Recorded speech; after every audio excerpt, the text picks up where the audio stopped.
Hello and welcome to the FIFA eWorld Cup Grand Final, live from the O2 Arena here in London, England. It is finals day and we are down to the last four competitors. Pleased to say, alongside me, Spencer FC. Spencer, it's been an unbelievable tournament so far with some great results, loads of goals, but also some upsets as well along the way. It's delivered in every single department. It's an absolute pleasure for me to be back here for my fourth year, and the FEWC is getting bigger every time. As you said, some shocks along the way, some big exits, but some of the big names are still coming through, and some guys have made it further than we maybe thought they would have. And you said there that you've worked on so many events. I've been lucky enough to work on a few as well. Just explain why this, quite simply, today is the biggest day in the calendar for FIFA. Well, it's the part of the calendar that every event has been pointing towards. You know, all year these guys have been playing more events than ever in an attempt to get points and ultimately to qualify for this. It's the one you want to win. It's the one that everyone remembers when you look back in years to come. You always know who won the World Cup. And of course, it's got the most prize money we've ever seen in any FIFA event. Yeah, and if you missed the action yesterday, here were the highlights of an emphatic day two. Welcome along, everybody, to day two of the FIFA eWorld Cup from the O2 Arena in London. We started by concluding the group play stage of the tournament, with the top four moving on to the quarterfinals. Tex had it all to do in Group A as he started off in 4th position. He did jump all the way up to 1st after a victory in round 6, but then fell all the way down to 5th out of the qualification spots after a loss to Megabit, and we also saw a fantastic victory for Danny, taking him through as well. Group C was arguably the closest of them all, with 4 players all on 12 points. Tuga, Houston, Mo Alba and Nicholas all went through to the knockout stages. Group B was dominated by the reigning world champion MS Dasari, who went undefeated through the group stage. There was heartbreak for PSG's Dax, who was eliminated from the tournament, as Goal Machine took the 3rd place spot behind Rafsu with the win, and German Nicholas Razek rounded out the qualifiers. Group D was decided with some last gasp drama too, with NYC Chris needing a win to secure his place in the quarterfinals. The American couldn't get the job done, and it was Azenio, Pina, Rasta Arta and Maestro who rounded out the group. The last 2 players standing after some intense Xbox knockout games were the Frenchman Rafsu, who beat Danny and N Razak on his way to a semi-final spot. Unsurprisingly, MS Dasari will be joining him as he knocked off Megabit and Rogue teammate Goal Machine to keep the dream alive of back-to-back championship wins. Our other 2 semi-finalists were Mo Alba and Nicholas. Mo Alba went from strength to strength, taking down last year's PlayStation winner Pina and French star Maestro along the way.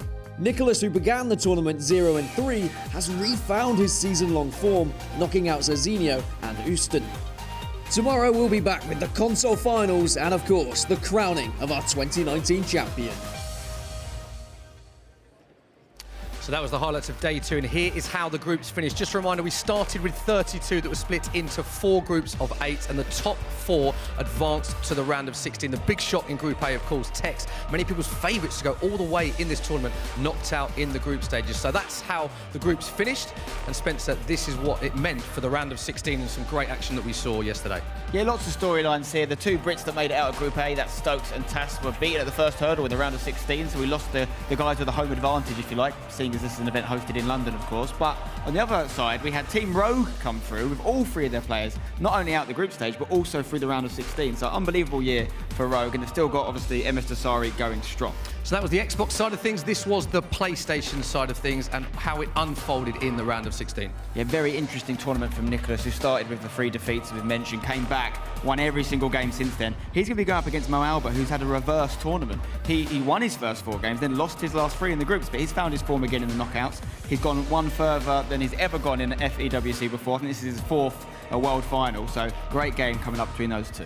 Yeah, and now we're hoping to grab a slice of the prize money, which is the biggest prize pool that we've ever seen, $500,000, and the one that jumps off the page, $250,000 that the winner will receive. So it's a lot of money. And delighted to say that as well as the grand final, we've also got more entertainment for you to look forward to in the sense of a freestyle battle. This will take place in between semi-final 1 and semi-final 2. Big Jest, AO, DK and Versailles will all be going head-to-head in a freestyle battle. It just goes to show what a big event this is. It's just getting bigger and bigger, Spence. No, definitely. I'm really looking forward to that. I've actually heard a little bit of the guys in rehearsal, actually. They're decent, so I look forward to that. Very impressive. I don't think me and you could do that, could we? Yeah, I'll leave it to the experts.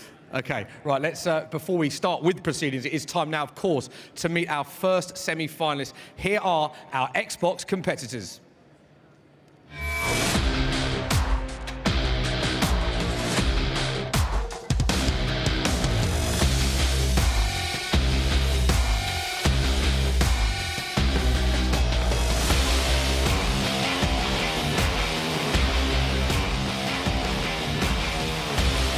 So here we go, Spencer. It is our first match today. It is Rafsu against MS Dasari. And of course, MS Dasari, the reigning champion.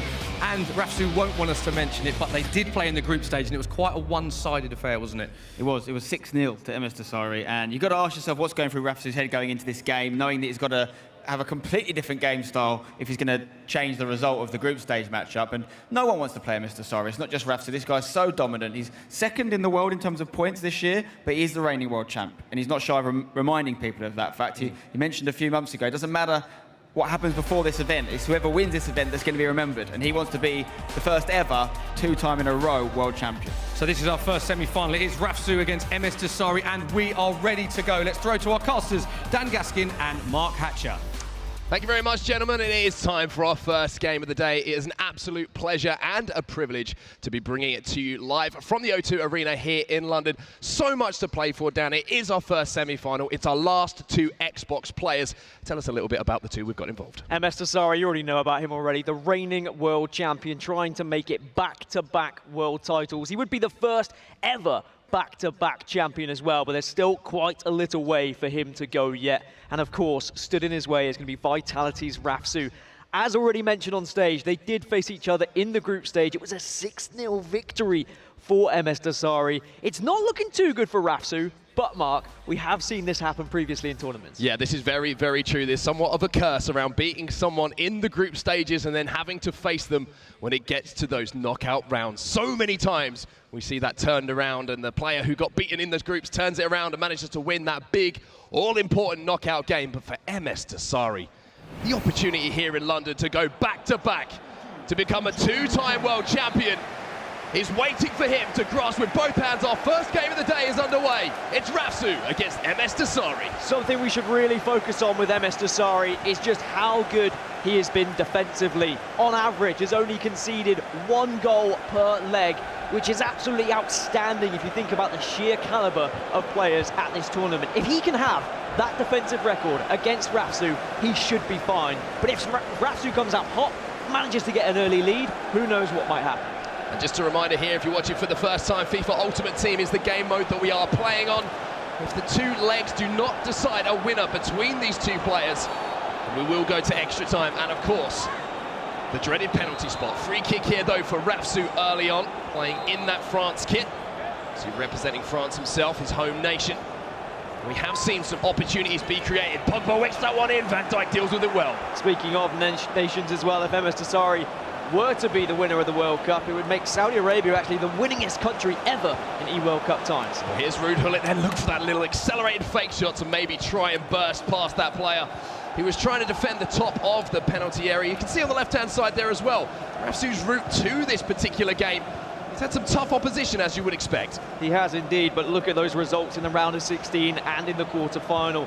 Beating the other Rogue member, Nicholas Razek, 6-3, and taking down Danny. It's not been an easy road for Rafsu, but he's certainly looked good on his way. It was never going to be an easy road for any of the players who have made it this far. Reminder to everyone, it was the 16 best players on each console after an arduous, long slog of a season to get here, who did descend on the O2 Arena here in London to fight it out for that $250,000 first place prize. And now we're going to see Rafsu. It's been a good start from the Frenchman here. A lot of confidence in the way he's been playing. A lot of possession as well. Throughout the tournament, we've seen him really focus on trying to dominate the midfield and try and restrict his opponent's chances. If he can do that against Dasari, he should put himself in a pretty good position. Dasari, though, has looked so fluid going forward. Silky in his attacks towards his opponent's goal. And now Neymar picking the ball up in midfield. Decides to recycle here to Pogba. Just going to spread that one out wide. Those full-backs involved. And now Dasari with that penetrative pass. Kyle Walker again on the ball. Patience, precision in the build-up here from the Saudi Arabian. Little Cruyff turn here from Mbappe. A real examination of the defensive standards here of Rafsu. Now Hullet tries to play that through, but fantastic defensive concentration for the Frenchman. Really good resilience. It didn't matter if there was Cruyff turns, drag backs. He was switched on. He was player switching to ensure he was covering every single passing angle, and eventually was rewarded for that as well. I really like the addition of Pogba in the midfield for both of these players. It just adds that extra little bit of flair going forward, and of course the 5-star skill moves and the sheer height and presence of that player is why we've seen him at the back post sometimes nodding those headers in. Well, that's a great ball from Eusebio. Massive chance for Rafsu! And we have our first goal of the day. And Rafsu, the Frenchman, finds Kylian Mbappe, the Frenchman. And the cries of Allay, they ring out around the O2. And it's what he needed to do in this game. Take it to MS Desari. Don't allow him to go ahead. Don't allow him to dominate the game. Don't pretend like you're scared of this occasion. Show that you want to be an eWorld Cup champion. And now Desari has to come from behind. So much space on that left-hand side. Brilliantly worked move. 1-0 to Rafsu. And I tell you what, MS Desari's got a game on his hands here. Maybe this will be the first time we've really seen Desari put under pressure so far here in London at the finals. It's an attempted offside trap there, which hasn't worked. It's allowed Ronaldo to get down that right-hand side, and Desari is looking to answer back almost immediately. Again, the huge frame of Paul Pogba doing defensive work there for Rafsu, and the Frenchman really stepping up for him. He's had to. He's replaced Patrick Vieira in so many of these teams, and we've seen how much of a staple Vieira's been all season. If you take a defensive-minded player out, you need someone good to replace them. Well, here's Ferland Mendy, yet another Frenchman who's looking towards the back post. Ronaldo was arriving, but he wasn't able to get there. And every time you see that ball sailing towards the back post, you know the heart rate of the players is going to go up and up, because we've seen so many goals this tournament just nodded in with Cristiano Ronaldo. Well, here's Desari then. Mbappe on that right-hand side. A lovely little ball inside. And repeated once more as Neymar now with a drag-back chance to strike for Desari. Keeper's down. Van Dijk had to deal with it, and the Dutchman did it absolutely exemplary. So important, Rafsu stayed locked on Virgil van Dijk there, ensured that he won the header. If he got confused, if he started switching players, there might have been a possibility for Desari to nip that one and grab a goal. Rafsu looks focused, he looks hungry, he looks like he really wants this one. 10 minutes till half-time, and what a ball that is. Eusebio's managed to do a great job. Neymar with a chance to strike. It falls back to him again. Third time lucky almost, turned behind for a corner. Maybe a chance for the Frenchman. Set piece is so dangerous. Van Dijk was up, didn't deal with it immediately. Van Dijk again. Pressure here from Rafsu. Ronaldo. Pogba now decides to recycle smartly. Really intelligent play from Rafsu. He's been so strong from set pieces all tournament long. He knows exactly where he wants to put the ball, but he knows when to recycle as well. Towards that back post, Ronaldo is there again. And Desari, strange as it says at the moment, is hanging on. Rafsu just needs to be careful on the counter-attack, though. I know he's flowing well and he's feeling very confident going forward, but he needs to watch for the counter-attacks. But that's an incredible interception from him. Nice little run inside from Eusebio here. He is found as well by Rafsu, looks to return the ball to him. Couldn't find that pass, but for all the dominance, for all the possession and attacking flair we've seen so far from Rafsu, the Frenchman, Desari still only down by 1 goal. And that's something that is very manageable across the 2 legs. Well, I love the energy, I love the speed of Rafsu's game at the moment, just going to MS Desari, not allowing Desari to kind of dictate the pace of this game. But at some point, Rafsu is going to feel like he has to slow down the game, because otherwise he is going to leave himself very vulnerable at the back. There's so much on the line for these 2 players. Rafsu, who had a pretty disappointing 2018 in terms of the eWorld Cup, he got eliminated in the group stages, now finds himself here in the semi-finals, and I'm sure he would love to get to the grand final. Desari then, on the stroke of half-time, just keeping possession so that he can formulate the final attack of this half. Here comes the Saudi Arabian. Hullet spreading it right to Mbappe. There's the little run from R9. Great tackle from Paolo Maldini, though. And that's as good as a goal at the end of the half. And at the half-time break, it's the Frenchman Rafsu who takes a 1-goal advantage in. I'm not sure anyone would have been expecting that coming into it as well. Everyone I've been speaking to has been saying, yeah, we think Desari's going to walk away with this one. We think he's going to dominate, get himself to the final, as he has a chat with his coach. And it's not just any coach. That's Gorilla. That is a former FEWC champion in himself. He won it actually in London before, way back when, years ago now. But what a man to just give you a little bit of a pep talk and get you focused. Yeah, so much knowledge between those two players sat in that booth right now. And we have to just highlight as well, as we see a little shot of some of the people who have come to watch today, really enjoying the occasion. And what the FIFA eWorld Cup does offer is that Dasari has fallen behind a few times in this tournament. He has conceded that first goal, but he's found a way back into those games. And Rafsu has to be so aware of how dangerous he is. The reason why MS Dasari can fall behind and then come back into games is he's so good at adapting to other people's play styles. He reads which areas they're trying to target, where their weaknesses are, where their flaws, where he can pick their defenses apart. He almost uses the first leg as just an analytical point of view, and then he attacks them in leg number 2. If Rafsu, however, can gain a 2-3 goal lead going into leg 2, he's going to give himself a fantastic chance to get towards that final. He's also going to absolutely fill himself with belief and confidence, and the thoughts start to come in that I can do this. You take down Dasari, you can be a world champion. It is Dasari, though, with possession from the restart here, so Rafsu's going to have to be switched on, keep that pressure on. As Eder Militao swings that one out wide here to Carl Walker.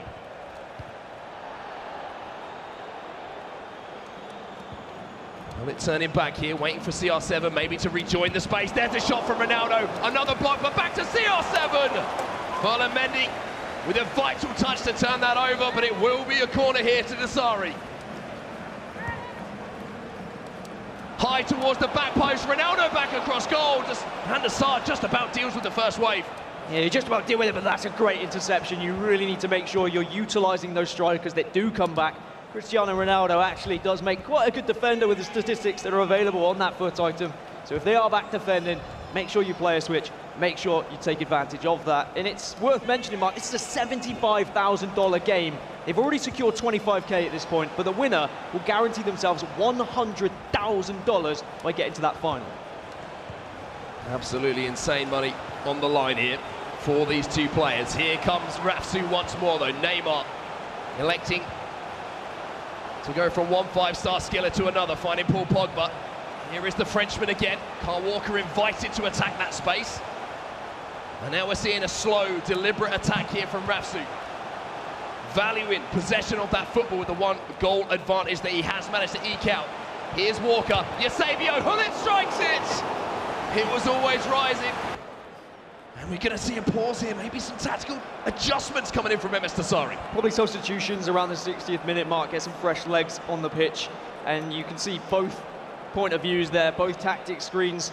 They are going to be able to change things, they're going to be able to change how maybe they want to attack a little bit more, maybe they want to drop their line and be more defensive. For Dasari, I don't think he'll be wanting to change too much. I do believe it's probably just going to be a personnel change, but from this corner in particular, he needs to make sure he's focusing on that front post area. We've seen Rafsu constantly trying to switch to maybe Mbappe to take the corner, so Ronaldo comes front post, and he's going for that leap above everyone. If he can stop that initial header, then he should be okay from corners. So Rafsu again, maybe looking for the head of Cristiano Ronaldo. It was actually Virgil van Dijk, another absolute unit in the air. He was challenging for that ball. Beautiful switch of the play, though. And this is dangerous for Dasari. Mbappe takes the strike. Van der Sar somehow reacts to it and keeps it out. I don't know whether we should credit Van der Sar or credit Alexandro there. A lot of the times when we see those keepers make the saves, there's usually a poacher waiting to grab a goal, but the fullback just making sure he's in the right position to clear that. So that's a decent opportunity, but unfortunately Sandro stops it. That's a little bit lax there from MS Dasari. I can't remember the last time that I've said that. Especially in this particular tournament, giving the ball away in midfield, something we really don't associate with the Saudi Arabian, and we're going to see another pause being cued here. MS Dasari really not happy with the pattern of this game as Rafsu comes forward once more. Couple of cricketers and ball rolls here just to keep the body of the player between the defender and the ball. Neymar, chance here, Hullet inside. Almost gets that secondary ball falling to him. Dasari again defending extremely well. The triangles that Rafsu's creating, though, is what makes him so dangerous going forward. He really is watching and utilising every single player on the pitch. And Dasari really struggling to keep up with the pace of what Rafsu's offering going forward. And you said you can't remember the last time we've said Dasari looked a little bit lax going forward. Well, it would probably been the playoffs, actually, the Xbox playoffs, where he was eliminated in the semi-finals. He wasn't the winner. It was Tom Stokes in the end who actually won that tournament, and MS Dasari losing out to teammate Nicholas Razek all the way back then in Germany. Well, Dasari's starting to look dangerous moving forward here. Needs to be careful. Scoop turns it on Mbappe! One chance, one goal. And that's why he's a world champion. So deadly when he gets that opportunity. If you can be clinical in front of goal in FIFA 19, you're going to put yourself in a fantastic situation to be able to get back into games, even if you're behind on possession. And that's going to be frustrating for Rafsu, because he really has dominated this opening leg. But as soon as Dasari spotted an opening, he's gonna take it. And now Rafsu needs to make sure he focuses up, doesn't let that get him down. And again, that little scoop turn just to accelerate him away from that final defender. And a perfectly timed driven shot into that near post from MS Dasari. He calls himself the king of the jungle. He did it last year. If you need an example of why he is so dangerous, why he is that apex predator here in FIFA 19, there's a perfect example. No goalkeeper movement there from Rafsu either. I know at this stage it's very dangerous sometimes if you do want to guess which way with the goalkeeper, but if he had moved him ever slightly to the right, he might have been able to stop that one. So perhaps something that he'll have to be focusing on as we get to the latter stages of this game, and of course when we head into the second leg of this semi-final. We have seen some substitutions coming in here, changes of personnel. Eden Hazard, team of the season foot item, 98 rated overall. He's on the pitch here for Rafsu, the Frenchman.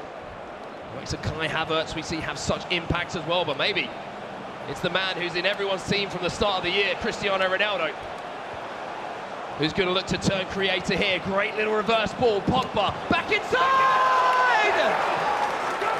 Rafsu back into the lead! An amazing response from the Frenchman. He seized his opportunity from the restart.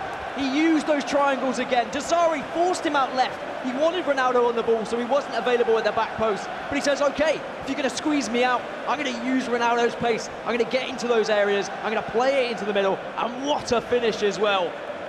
And again, Dasari is going to have to answer back. And it's so frustrating as a player when you work so hard to get back into a game, just to be pegged back immediately. And it's a great testament to the steel of Rafsu as well, having worked so hard for 70 minutes to keep that one goal advantage intact. He concedes, but then immediately answers back, keeps his head, doesn't let it drop, and now Dasari again has to be the aggressor here in our first game of the day. And the ball won back, very important there from Rafsu, because now with only 8 minutes left, he can dictate the pace of the final stages of this first leg. If he wants, he can keep the ball. He can go into leg number 2 with 2-1.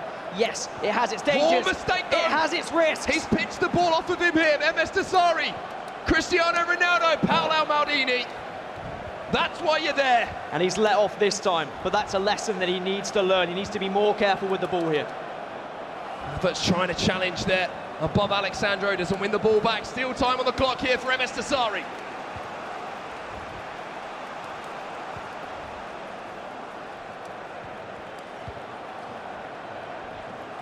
Again, we are going to see the Saudi Arabian taking his time. Keep an eye on that game clock. The reason that he's keeping possession here is to make sure he is the one who has the final attack of this first leg. Basically means you have a free attack. It means that even if your opponent wins the ball back, even if you miss a shot, they're not going to have a chance to counter-attack because there physically won't be enough time on the clock. We are into stoppage time at the end of this first leg. And here comes Dasari. Pogba now. The ball has to keep moving forward at this point. Pull it. Eusebio. Mbappe takes the strike. There will be an opportunity here if Ronaldo can win the header. Great stuff from Rafsu to defend the onslaught. And at the end of our first leg, ladies and gentlemen, here in London, the Frenchman Rafsu goes in with a 2-1 lead. And I think when he was preparing for today and he was looking at his opponent, he was looking at previous results, looking at how he actually played through this tournament, he knew full well he had to go up in the first leg. He knew if he went in behind, he was going to be facing a very uphill battle. What a first leg that was from Rafsu. Absolutely incredible stuff from our first leg. Let's break it all down though and send it over to Smithy, Spencer and Micah on the couch. Thank you very much, guys. Yeah, we've got the best seats in the house here. We are with Mike LaBelle, who's in the touchscreen area, and a big first leg we saw. Many people thinking MS Dasari will be the favourite going into it. It's 2-1. Rafsu after the first leg, Spence. And fair play to Rafsu. A lot of people probably didn't give him a chance. I said to someone off stage earlier that I'd eat my hat if he won. I might have to eat You did hat. say that. I'm not doing it on air. But yeah, he's done, from an objective, subjective objective point of view and from a neutral point of view, it's a perfect first leg. It is an amazingly poised second leg now. Exactly. Dasari has to come and play second leg. Rafsu's got something to protect. He could do this, and it would be, in my opinion, probably the biggest shock single game of FIFA we've seen this year. Wow. When you consider there was 6-0 in the group stage. Wow. Mike, let's bring you into this. You've been watching that. You've been giving us some detailed analysis on just where it went right and where it went wrong for the respective players in that first leg. Absolutely. So we're going to revisit Rafsu's opening goal, which is important to score first against Dasari, put him under some pressure. And we're actually going to see an uncharacteristic mistake from Dasari, and it tells you maybe he's feeling a little bit of pressure. And I do want to be fair to Dasari, though. He is known to be able to adjust to oppositions, and he makes those adjustments going into second leg. And you see in this freeze frame here, you've got the mistake where Kyle Walker's caught a little bit out of position, which is fine. And then you have Mbappe going into space. It looks very simple, and I kind of want to stress, when you're in a big tournament, it's important to stick to your guns. How you practice, make sure that you have a mastery of the intangibles. The guys who win the matches consistently, it's not because they're doing the extraordinary, it's because they have mastered all the details and all the basics to that point where they're not going to make any of those errors. They're going to be very instinctive. Pass in behind to Mbappe, and Mbappe's going to convert that. Has all the time in the world, not a problem. And he kind of sets the tempo, sets the tone, and he looked more dominant. He looked better than MS Dasari in that match. It's interesting, isn't it? Because they did meet in the group stage. We talked about that earlier. It was 6-0. It was very one-sided. It was a very different match that we saw here. Do you think we see the stage, we see how many people are in attendance? It's a fantastic event. We spoke about the prize money. Has pressure played a part in that first leg for you? I wouldn't have said so, purely because of the fact that Dasari's been here before. He's won this event last year. I think what it is this is only one leg, and we talked about Dasari winning every game so far this tournament. A game is 2 legs, so don't count him out. Let's see what he does in the second game. He might come back completely different. But we have talked a lot this year particularly about how players can just seem completely different day on day. You know, Dasari's first 2 days here, perfect. But this is where it really matters, and right now it's not been too great. And here are the other goals from that game, Spence. Yep, that was the equaliser, of course, for MS Dasari. Gets himself back in the game. Also, we should shout out Gorilla there, the former FIWC world champion who's coaching Dasari here. So 2 world champions together. Great little team, but Rafsu is winning right now, 2-1. Another great finish there. And you talked about the simple things, Mike. You don't want to be trying things for the first time new in a final. Rafsu's doing the simple things well. And he looks confident. He looks comfortable on the stage. Very intricate passing there on his second goal in order to extend his lead and put a little more pressure, like you said, on MS Dasari. And I don't think that they're nervous in these moments at all. And I do want to say this as well, if you're new to the competitive scene, it often takes you a game to kind of warm up. So we've just seen the warm-up game now for both competitors. What are they going to change? Okay, we are ready to go for the second leg. Let's throw back to our casters, Dan Gaskin and Mark Hatcher. Thank you, gentlemen, and it is absolutely poised exactly how you would want it. Rafsu with a 2-1 lead over the current world champion, MS Dasari. 1 goal to close that deficit, to tie things up. Dasari's going to chase the game here, Dan. Dasari's got to be careful with his fullbacks. You saw in the analysis from Mike Labelle, a couple of times he's stepping out of position and Rafsu is completely cutting him open and taking advantage of that. If Dasari can just tighten up a little bit at the back, if he can expose Rafsu's aggressiveness from his centre-backs, then he should be able to get back into this game. Well, just to keep you all aware, a little bit of a change of kits here. It will be MS Dasari who's on the ball right now in the black and sky blue. Rafsu in that away France strip. And it will be Dasari here, who's found some space early on with Cristiano Ronaldo. Great tackle from Kylian Mbappe, of all players, tracking back and doing the work here for Rafsu. Again, you have to use those strikers. They have that pace. They can get back and help. But this is where Rafsu needs to focus on his game. He can't be giving the ball away in those areas.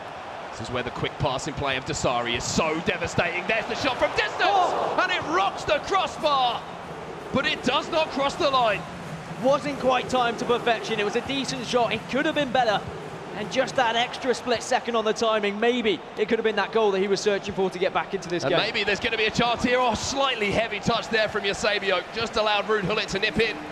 Speaking of nipping in and winning possession back, it was Paul Pogba once again, who stepped in at just the right moment. You can see the pressure that Dasari's putting on, though. One thing Dasari really tried to focus on in the first leg as well was really trying to squeeze the play of Rafsu towards Cristiano Ronaldo on either right or the left-hand side. I quite like it if Rafsu, if he's noticed that, maybe to switch up which side Cristiano Ronaldo is on between each pause to really try and confuse Dasari of which area he should be pushing him to the pitch. Because if he just squeeze to the left and then suddenly Ronaldo's on the right-hand side, you've got that opportunity to cross into the back post and Ronaldo can use his stature, use his height to maybe gain even a 2-goal advantage here for Rafsu. You can see what Rafsu's trying to do here. He's trying to play very sensibly, keep possession, value that lead. He's worked so hard to get it. He tried a little hill there. Wants to burst past the man, and now look at this. Having given the ball away, Dasari is flowing forward. Maldini left on his back. We'll get back into position there after that initial ball roll. But there is spaces opening up here for the Saudi Arabian.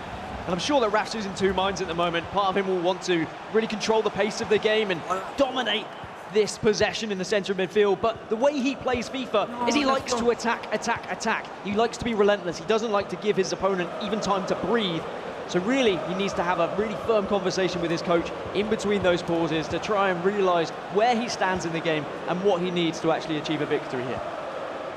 Dasari on the attack here. I'm keeping an eye on the player switching here from Rafsu as well. He's doing such a good job of keeping pressure on, but sometimes a good job is not a perfect job, and Dasari almost worked the ball inside. Rafsu again defends absolutely beautifully. Maldini's been an absolute force for Rafsu. We don't see Maldini too much in squads throughout this tournament. We've seen a lot of Van Dijk, of course, a lot of Varane has been in there, Sergio Ramos, but Maldini coming in, I think, has really been one of the MVPs for Rafsu. Just being able to be in the right place at the right time for various different scenarios, and the outstretched leg has been phenomenal for him. Well, there's Mbappe using his pace. That little fake shot to get away from his man. Hullet now, Rafsu again inching forward. 3v3 situation here. Neymar's got a 1v1, takes the strike. Defender managed to get across the angle of that shot and get the block in. Rafsu's been doing that all tournament as well. If he notices a slight gap, it doesn't matter how far away from goal he is, he's going to take a shot, because it could go one of two ways. Either it goes in, or it takes a deflection and goes out for a corner, and we've seen how much he's dominated from those set pieces as well. So I like it. I like the way he's just taking this game to MS Dasari. Neymar dropping deep here for Dasari. Here's R9, 5-star weak foot. He can go either side with a strike. In the ball goes to the player who was willing to strike. It was Kylian Mbappe who did get that shot away. But again, Rafsu, to say, maybe slightly living dangerously there. I like it, second block. I like it because what he's doing is he's encouraging Dasari to go through the middle. We so often see Dasari go ever so slightly wide because he loves to go for those driven shots across goal, because it gives you the chance of a deflection or the keeper just panning it out for another poacher to finish the goal. So Rafsu's noticed that in his game, and he's saying, actually, let's get you through the middle. Let's see if you're confident enough to take those shots in the 1v1 situations, or take that shot when there's a body in the way. He's almost taken part of Dasari's game out of his game, and Dasari looks like he's struggling a little bit because of it. Well, here's R9, and you really do feel like Dasari's starting to grow into the game now. Pogba, lots of space here for Ronaldo. There's a ball inside, and finally Dasari strikes! Beautiful stuff on the right-hand side from Cristiano Ronaldo. And his namesake, R9 Ronaldo, is there to apply that finishing touch. As soon as he's given a little bit of space on the wing, he's able to make it work. He had several different options, but of course, he chose the correct one, and that's what makes these pro players. Those split-second decisions that can be the difference from scoring a goal and not scoring a goal. And when you see R9 in those kind of situations, you really have to make sure you get the ball to his feet. And now Rafsu, is he going to be able to respond as quickly as he did before? 2-2 then, all tied up here at the O2 Arena in London. A reminder, a place in our grand finals up for grabs for one of these players. 10 minutes till half-time. Rafsu with the ball from the restart.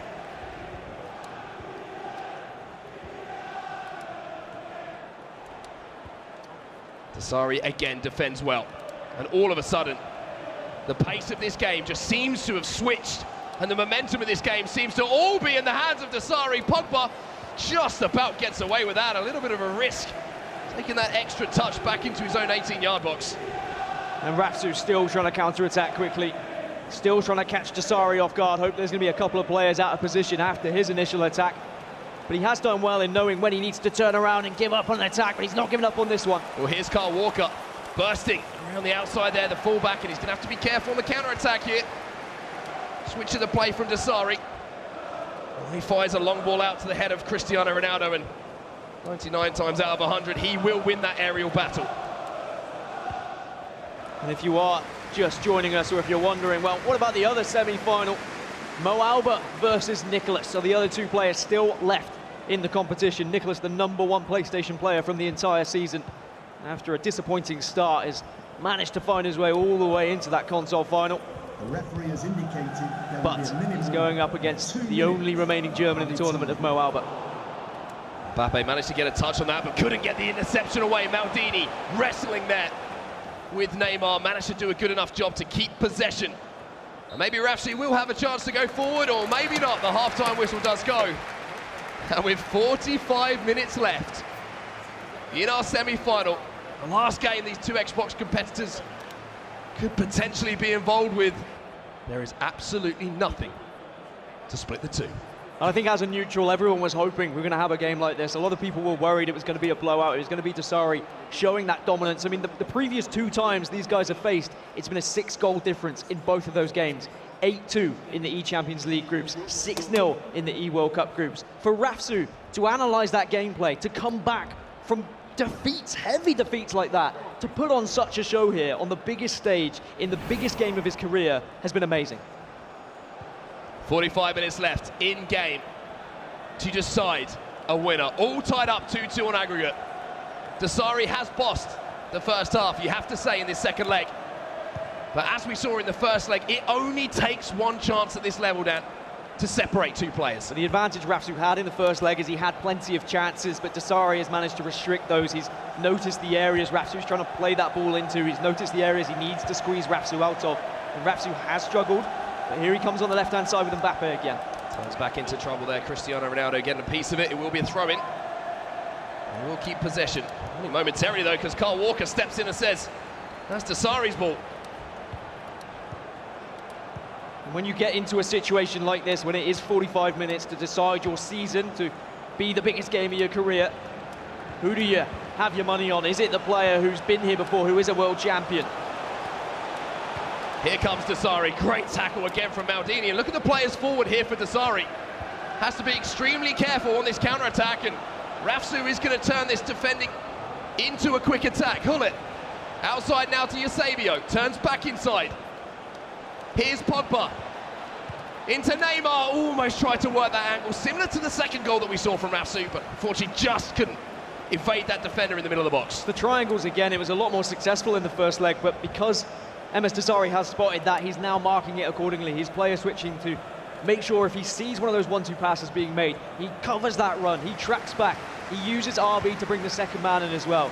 Dasari defending so much better in this second leg. And he's also looked a lot more potent moving forward as well. 57 minutes on the clock. We're about to hit the hour mark. Mbappe. And another Frenchman there in Pogba. Here's Kylian Mbappe once more. Dasari. He's a world champion for a reason. It's because he knows what to do in these tight situations. 60 minutes on the clock, and here comes MS Dasari once more. Hullet gets the ball back, space in for Root! And he didn't need to be asked twice.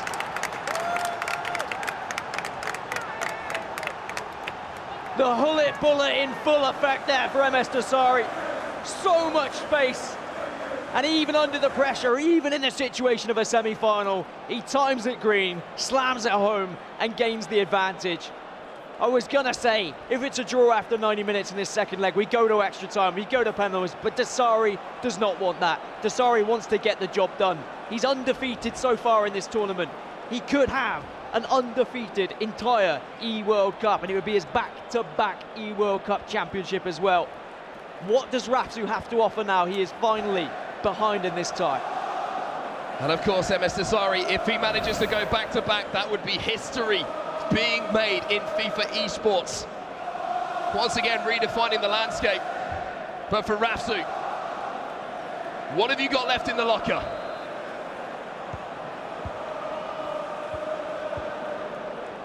The Frenchman has done so well to deal with MS Dasari until this point. However, he is a world champion for a reason.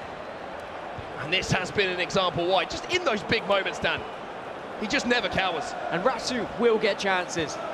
We have no doubt in the fact that in this final 25 minutes, there will be chances. There's so much space for Eusebio, though. A chance for Dasari to finish things off. And he cannot take it. And I was going to say, is the pressure going to get to Rafsu? But maybe too much pressure on Dasari there. A nice bit of goalkeeper movement from Rafsu. The mind games to actually survive there. That could have been the tie over. Van Dijk can't quite complete that interception. Here's Ronaldo. The game is going to completely open up now as Rafsu just throws bodies forward. Asks everything from his players, And there's R9 Ronaldo answering that call, striding away down this left-hand side. El Tornado into the box. Desari moves his goalkeeper and comes and claims that cross. That is huge. And that's always going to be the first thing on your mind as soon as you're seeing that ball being flicked up on the wings. How am I going to stop this header at the back post? Can I get one of my defenders into position? Can I move my goalkeeper? Desari very switched on. A yellow card for Rafsu, but I don't think that matters at this point. What matters is the fact he has 20 minutes to find one goal to take this to extra time. As Desari goes into that tactic screen. And he is going to edit those formations. Look at maybe something a little bit more defensive as he speaks with his coach, Gorilla. You can see there is a possibility of a 4-5-1 there if he wants to use it. It doesn't matter if you see it on his screen, it doesn't mean that that's definitely what he's going to be using because of the dynamic tactics available in FIFA 19. You can switch between them with just a press of a button. And that's what makes it so difficult sometimes when you go up against an opponent who is well prepared, well researched. They might just have a different formation for every single situation.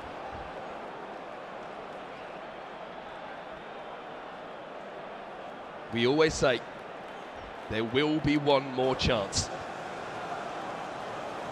The question is when that chance potentially does come for the Frenchman Rafsu, can he be as clinical as MS Desari has been in this semi-final? 20 minutes left here for Rafsu, and he's won the ball back here with Pogba. Eden Hazard gives it away though, great tackle, but he gets it immediately back. Rafsu, deflection, just thought that Van der Sar was going to be wrong-footed for a second there, but he managed to get back. Scrambled across his goal line and will collect. And it wouldn't be the first time in this tournament that Desari's been under pressure in the final few moments as well. Against Megabit earlier in the knockout stages, Megabit very nearly got a last-minute equaliser, and I'm sure Desari's heart rate would have been through the roof. And Rafsu, I'm sure, will want to test that heart rate yet again. Rafsu is managing to win the ball back, but what a tackle that is from Luka Modric, 99 rated. Team of the year foot item. But again, Rafsu wins it back. Militao with a block that Desari might remember for a long time. What a ball that is as well. There's nerves on both sides, and Rafsu's going to be very nervous here. The pace of Pele is taking him away from his man. He could go either way! And there's only one way for MS Desari. And that is straight towards yet another final. Heartbreak on the face of Rafsu because he knows that hill just became a mountain now. Whilst 2 goals is definitely achievable in this amount of time in FIFA 19, he's not just playing any opponent. He's playing the reigning world champion. He's playing MS Desari, who's been undefeated this tournament. He's playing the best player at this tournament. He needs a goal now from this restart to really give himself any chance. Never say never. Rafsu needs a goal now. You're completely and utterly right, though. And here's Eden Hazard. Here's Paul Pogba. Here's R9! And there is MS Desari's goalkeeper movement. And I can't say that's been the only difference, but that has definitely been something Desari has nailed in this semi-final. Havertz, great tackle from Van Dijk, though. Wins the ball back here. Rafsu, chance for R9 once more. He's inside the box, and again. MS Desari, in those huge moments in the game, just comes up with the right answers. Oh, and that's a mistake from Desari. He just needs to keep the ball at this point. Doesn't want to give any chances to Rafsu. Havertz on this right-hand side. Pogba goes back inside. Here's Hazard once more. Hullet round the corner here, but the pass is under hit. And that could well be the game here for MS Desari. It should be the game, especially with all this space on the left-hand side for Pele as well. You twist, you turn, you keep the ball, you search, you use LB, you use RB, you bring players closer, you send players away, and you get yourself into the grand final. MS Desari reminding us all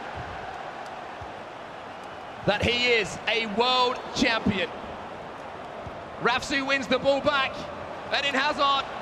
Maybe there's a chance here for Rafsu again. Eder Militao showing exactly why he's been selected, one of the quickest centre-backs on the game. And he managed to get back in there. Hazard gets round the outside. Eden Hazard, chance here for Rafsu! Is there a glimmer of hope? Surely not.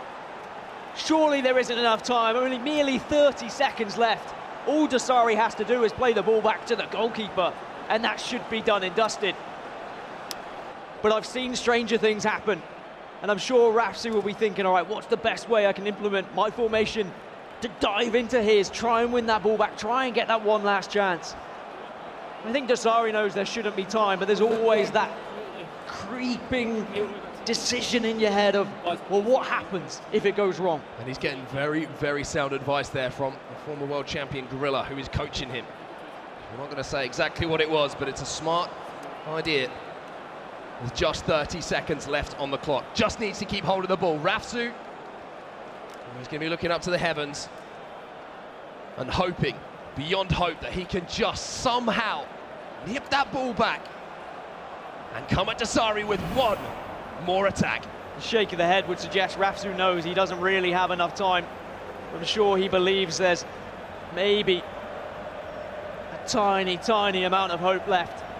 Let's see what Dasari does from this restart. Just needs to kill the clock. There is the final whistle here at the O2 Arena in London. MS Dasari shows us, reminds us all why he is such a special talent. But what a game it was. Dasari takes the win 4-3 on aggregate, but Rafsu, hats off to you. What a performance it has been. I mean, he just went toe-to-toe with the world champion. Dasari does find himself in yet another grand final here in London and will be setting himself up for a potential back-to-back world championship victory. I give credit to Rafsu. He did not let the occasion get to him. He had the lead.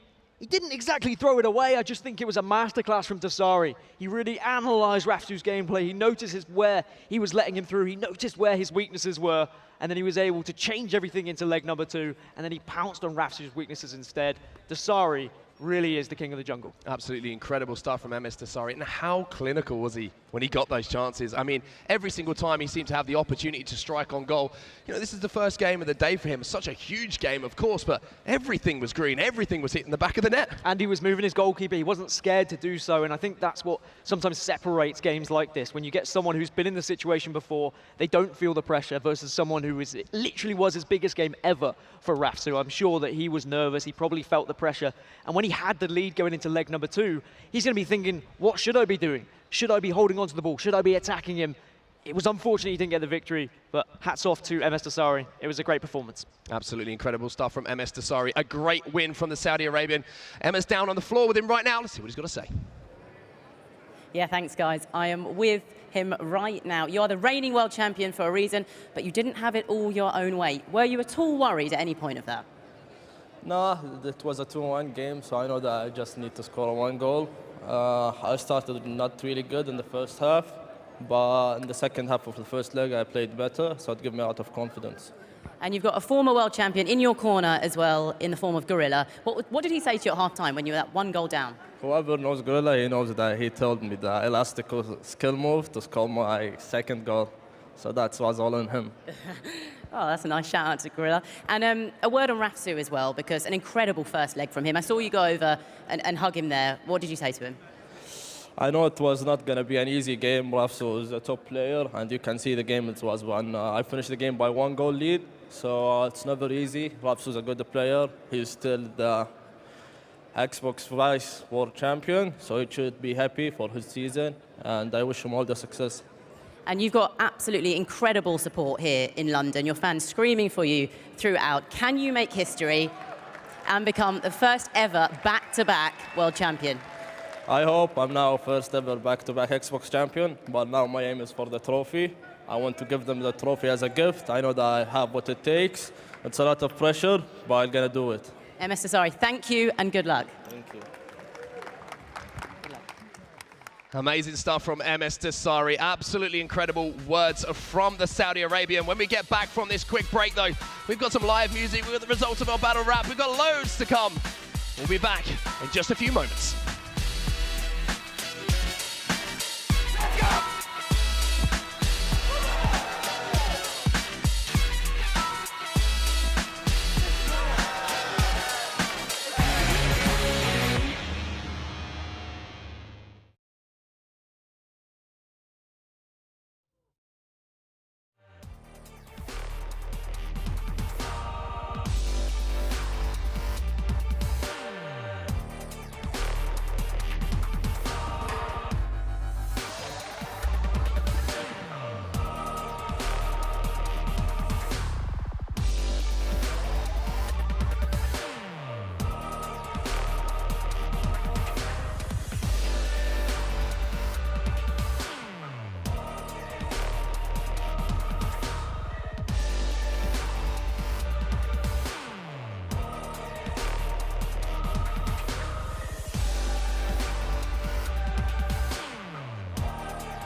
Welcome back to the FIFA E-World Cup Grand Final, live from the O2 Arena here in London. We've just seen MS Desari go through to the final. Who will join in? Will it be Mo Alba or Nicholas? That matchup will be taking place very shortly. But before that, delighted to say we've got the rap battle. Els, over to you.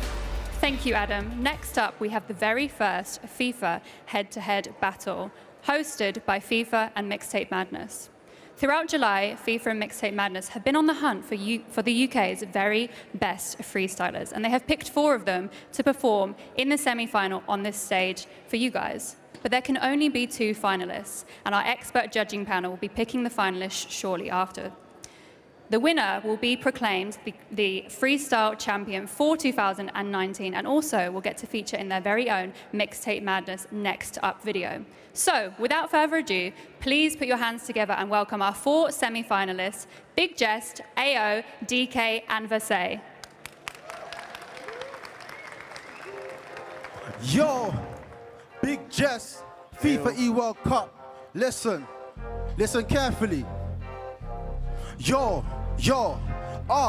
look. He was on the corner waving a flag. Captain Bing getting banned. Facts, I got the call up, came and attacked. Rep for my team, no cap. She wanna be on my lap, or she want no drama, no problems. She just wanna have a drink. She wants a Ben and Foster's.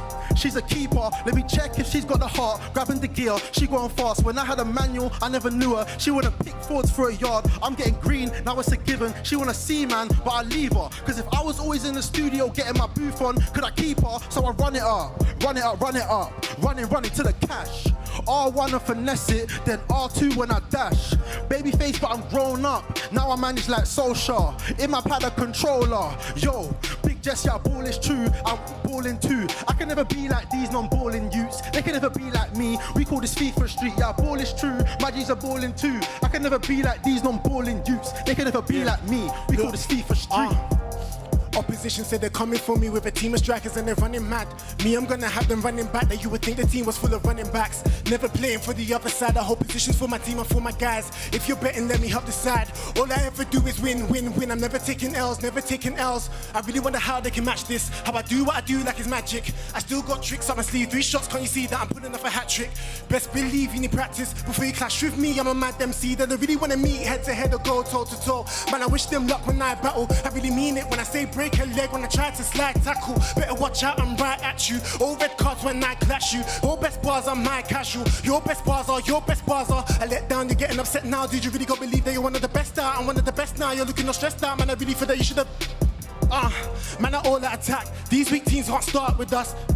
Man, are all at attack. These one, yeah. I just sound like.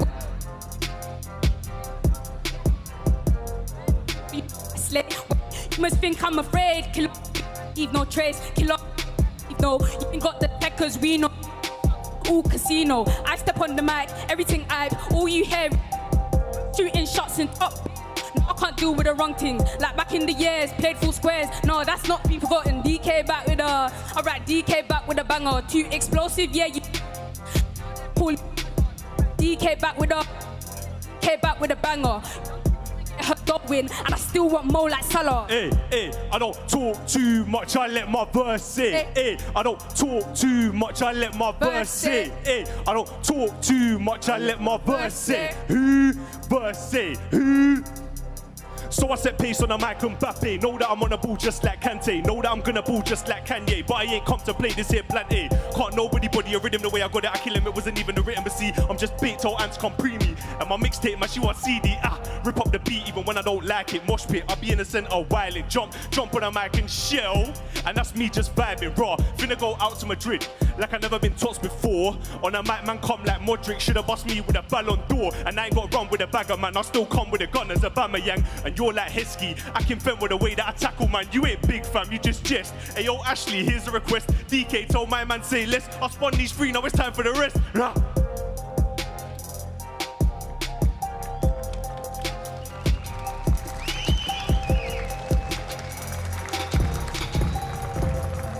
Congratulations to the semi-finalists. Eddie, well, I'm here actually with our amazing judging panel. Hey, guys. How you doing? Eddie, how did you find the performances and what are your thoughts? I think everyone did very, very well today, and I think all of you are the future of the music scene. So, as I said earlier, there can only be 2 finalists. Who are the 2 finalists that you guys have picked? I think all of you lot done very, very good. But the only 2 that we've decided today would be Big Jess and DK. Please, everyone, put your hands together for Big Jess and DK, our finalists. Now, as I said earlier, the 2 finalists will be performing in the grand finale later on in the show, and the finalist and the winner of the whole competition will be getting the chance to do their very own Mixtape Madness Next Up video and will be crowned the head-to-head freestyle champion for 2019. So, Big Jess, how did you find that performance? What are your thoughts? It was good still. Yeah, it was good. It was good. Good energy in the crowd and that. Amazing, amazing. And DK, congratulations. How did you find it? I showed it, and I'd like to thank all of you guys. Oh, it's my DK back with a banger. And thank you guys for watching, and thank you for all of you. You're all incredible, incredible. So back to you guys up at the top. Thank you. Thank you very much, Els. Absolutely loved that. Congrats to Big Jess and to DK. Right, time for a short break, and we will be reflecting on our first semi-final. Of course, MS Dasari advancing to the final. Can he win back-to-back titles? And we'll also be looking ahead to Mo Alba against Nicholas. We'll see you after this short break.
Are you ready?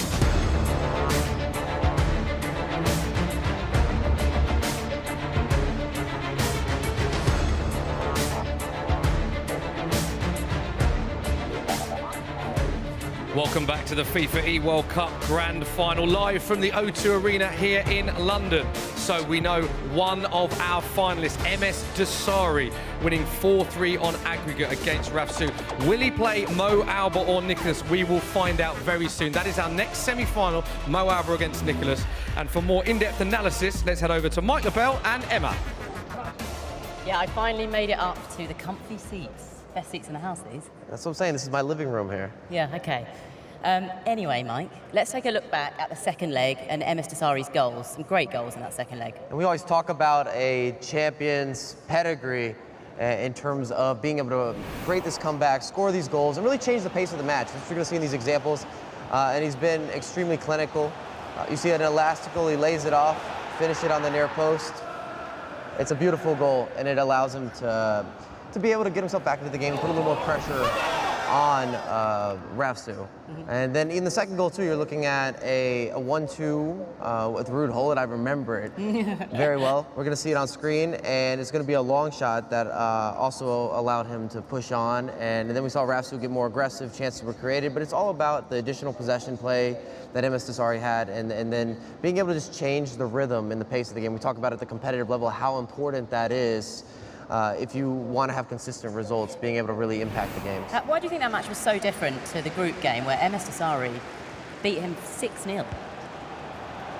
Well, I mean, the first time they matched up, Dasari was able to really have no issues beating Rafsu, but Rafsu came to play. We saw him in the first leg, and we talked about how MS Dasari is going to make those adjustments, and that he has that in his locker, and you're not winning the match if you only beat him in one leg. And we saw that 3-1 gets the go-ahead.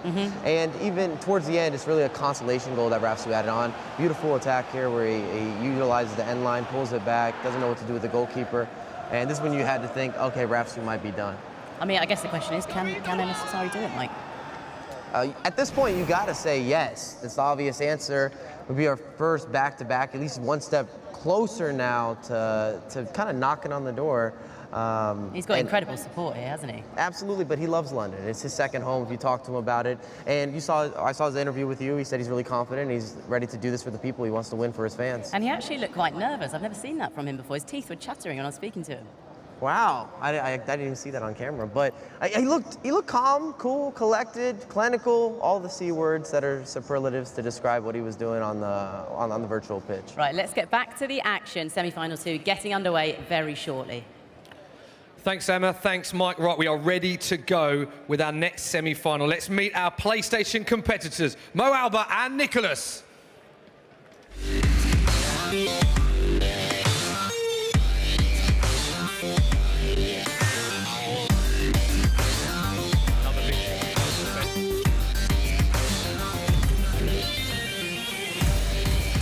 Another big semi-final, Spence. How do you see this one going? Well, the form book would suggest a Nicholas win. They've met many times over the years, and I think every single time but one, Nicholas has come out on top. But we've just seen what Rafsu almost caused an upset against MS Dasari. You can never count Mo Alba out. He started off the tournament fantastically. Has he got a game plan? Has he found a way to defeat the Argentinian? Whoever gets through is going to have to face MS Dasari, of course, but right now, it's all about becoming the PlayStation champion. We saw Nicholas yesterday, also known as the Iceman, for how cool and calm he is, but we saw him get quite animated, particularly in one of the goals in the knockout stages. Yeah, he's starting to show that emotion now. It just shows you how much is on the line for these guys, how much it means to them. You know, both these guys played in multiple FEWC finals and never made it to the final, never gone that end result that they want. So I think Nicholas and Mo Alba, they both really want this, and it's a question of who wants it the most. Yeah, and Mo Alba, got touching him quickly because he just said, quite rightly said, many people have Nicholas as the favourite. How will Mo Alba be thinking right now going into it as the underdog? The problem when you play Nicholas is he's very good at keeping the ball, starving your possession. Mo Alba traditionally plays a little bit more on the counter, very quick attacks. So the kind of two styles are going to be quite contrasting here. But if he can keep the ball a little bit more against Nicholas and try and get some early goals, he's got a chance. If he lets Nicholas take the lead, it's going to be difficult. Needs to get off to a good start. Yeah. It was interesting for the first game, wasn't it? The two legs. It was so different. Rafsu winning the first one 2-1, then MS Dasari very dominant in the second leg. It just goes to show how competitive these events are. It's what we saw yesterday. So many tight games, particularly in the group stages. Yeah, and it happens a lot in FIFA because what you do is you use that first leg to fill your opponent out and learn about them and learn about where they've changed. Obviously, Rafsu changed something from that group stage game when it was a one-sided affair, 6-0 to Dasari. To Dasari. So what Dasari's done there is he's learned in the first leg and he's adapted. All good, successful FIFA players have to be able to do that. They have to be able to adapt in real time against their opponent, whether they're playing online or they're playing people they know really well, like this game here. So it's a question of whether the first leg, if Mo Alba goes up in the first leg and gets a couple of goals, it doesn't mean anything, really. Nicholas has got the ability to come back, and vice versa. So it's all about having that performance over both games. And Nicholas's tournament has been quite incredible. We were here on day one. He lost his first 3 group matches and then won the next 4 and scored an unbelievable amount of goals in the knockout stage. It's been a sort of tale of 2 halves, really, if you like, compared to the start to the second half of the tournament. Yeah, he's been a different beast completely since he got out of the groups. He's actually got a little bit lucky to get out of the groups. He's relying on other people's results, a bit of goal difference to help him. Well, these are the goals when they played in the group stage, Mo Alba against Nicholas. This is how it finished. Spence? This was a huge game for Nicholas. He had to win this. Had to win this one, didn't he? Yeah. They actually had like reverse group stages. Mo Alba won all of his opening 4 games, then lost the next 3, including one to Nicholas, whereas Nicholas lost his first 3 and won his last 4. So they're coming out of the group stage in opposite form, but since then, obviously, they've won every single game. And yeah, you're seeing here some of the goals that went in. Nicholas had the 4-0 lead against Mo Alba, and yeah, Mo Alba was able to get back in it to an extent, but not enough to really hurt Nicholas. And this last goal here, in the last second of the game, Nicholas is very good at scoring those last-minute goals. So here we are. There is confirmation. Mo Alba against Nicholas. It is at semi-final.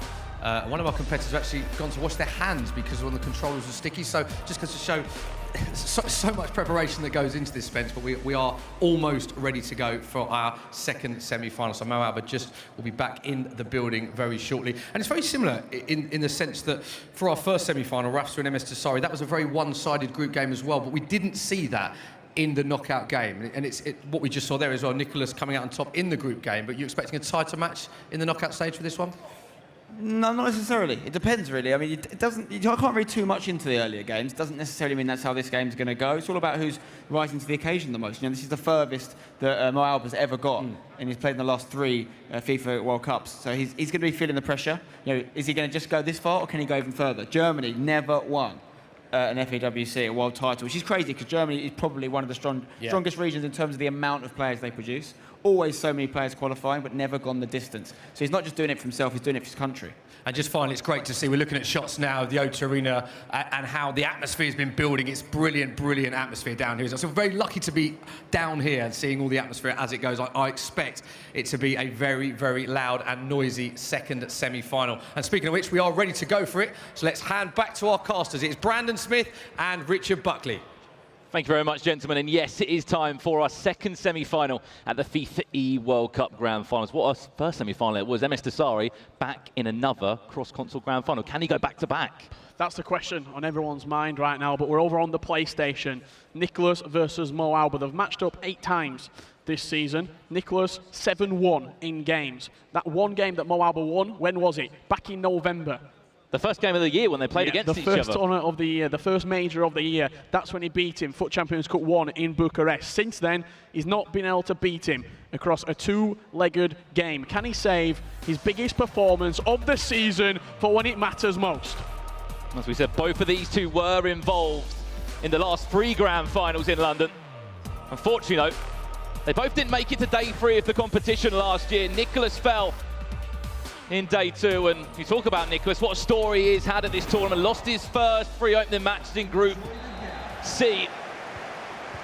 And Mo Alba, he won his first 4 in Group C. Next thing you know, day 2, as Spencer was saying, roles reversed. They both made out the group, so that was the key thing. And as you said, Rich, you've been saying it time and time again, Nicholas just needs to get that blip out of his system. We know how good he is. He did exactly that. A little bit like somebody struggling with hay fever at the beginning of the spring sort of calendar. That first couple of weeks, you can't breathe properly, you don't know where you are, you're disorientated. That was Nicholas in his first 3 games here in London. Since then, he's dealt with it. He's got better. Like me, I struggle with hay fever. I know I'm going to have a runny nose through the summer. I get on with it. Nicholas has got on with this tournament. And here we go then. We have a cross-console final waiting in front of us. MS Tasari is in there from the Xbox side. He's the Xbox champion from this year. We need to find a PlayStation player to join him there. Nicholas with the first real chance of the game. Kicking from right to left in that Argentina strip. And what a tournament Mo Alba's had. We know how good he was in an attacking sense. Defensively, though, he's been so good. That's why he's at this stage right now. Back-to-back Lacroquetas! So that's going to be the first goal in this game. Nicholas with it, just 8 minutes in. And it looks like he's carrying over this form into day 3. He's not going to play as bad as he did in day 1. It's as simple as that. People were expecting him to get 21 points out of his group. Similar story to what Tasari did. Is it a level playing field, in my opinion? Mo Alba has to have his best game of FIFA 19 right now to be able to beat Nicholas at his best. And you saw the game against Rafsu not so long ago. What a game he had in that first leg. The best I've seen Rafsu play all season long, that game right there, in that first leg. If he'd have scored a couple more goals in that first leg and just put a little bit of pressure on Desari, then we could have been potentially looking at a different story. But top players, really upper echelon players, they will always turn it around that second leg. How many times have you seen Tex turn it around? Mo Alba! Let's go. Responds just 4 minutes later. It's like we're back in November again with that type of finish.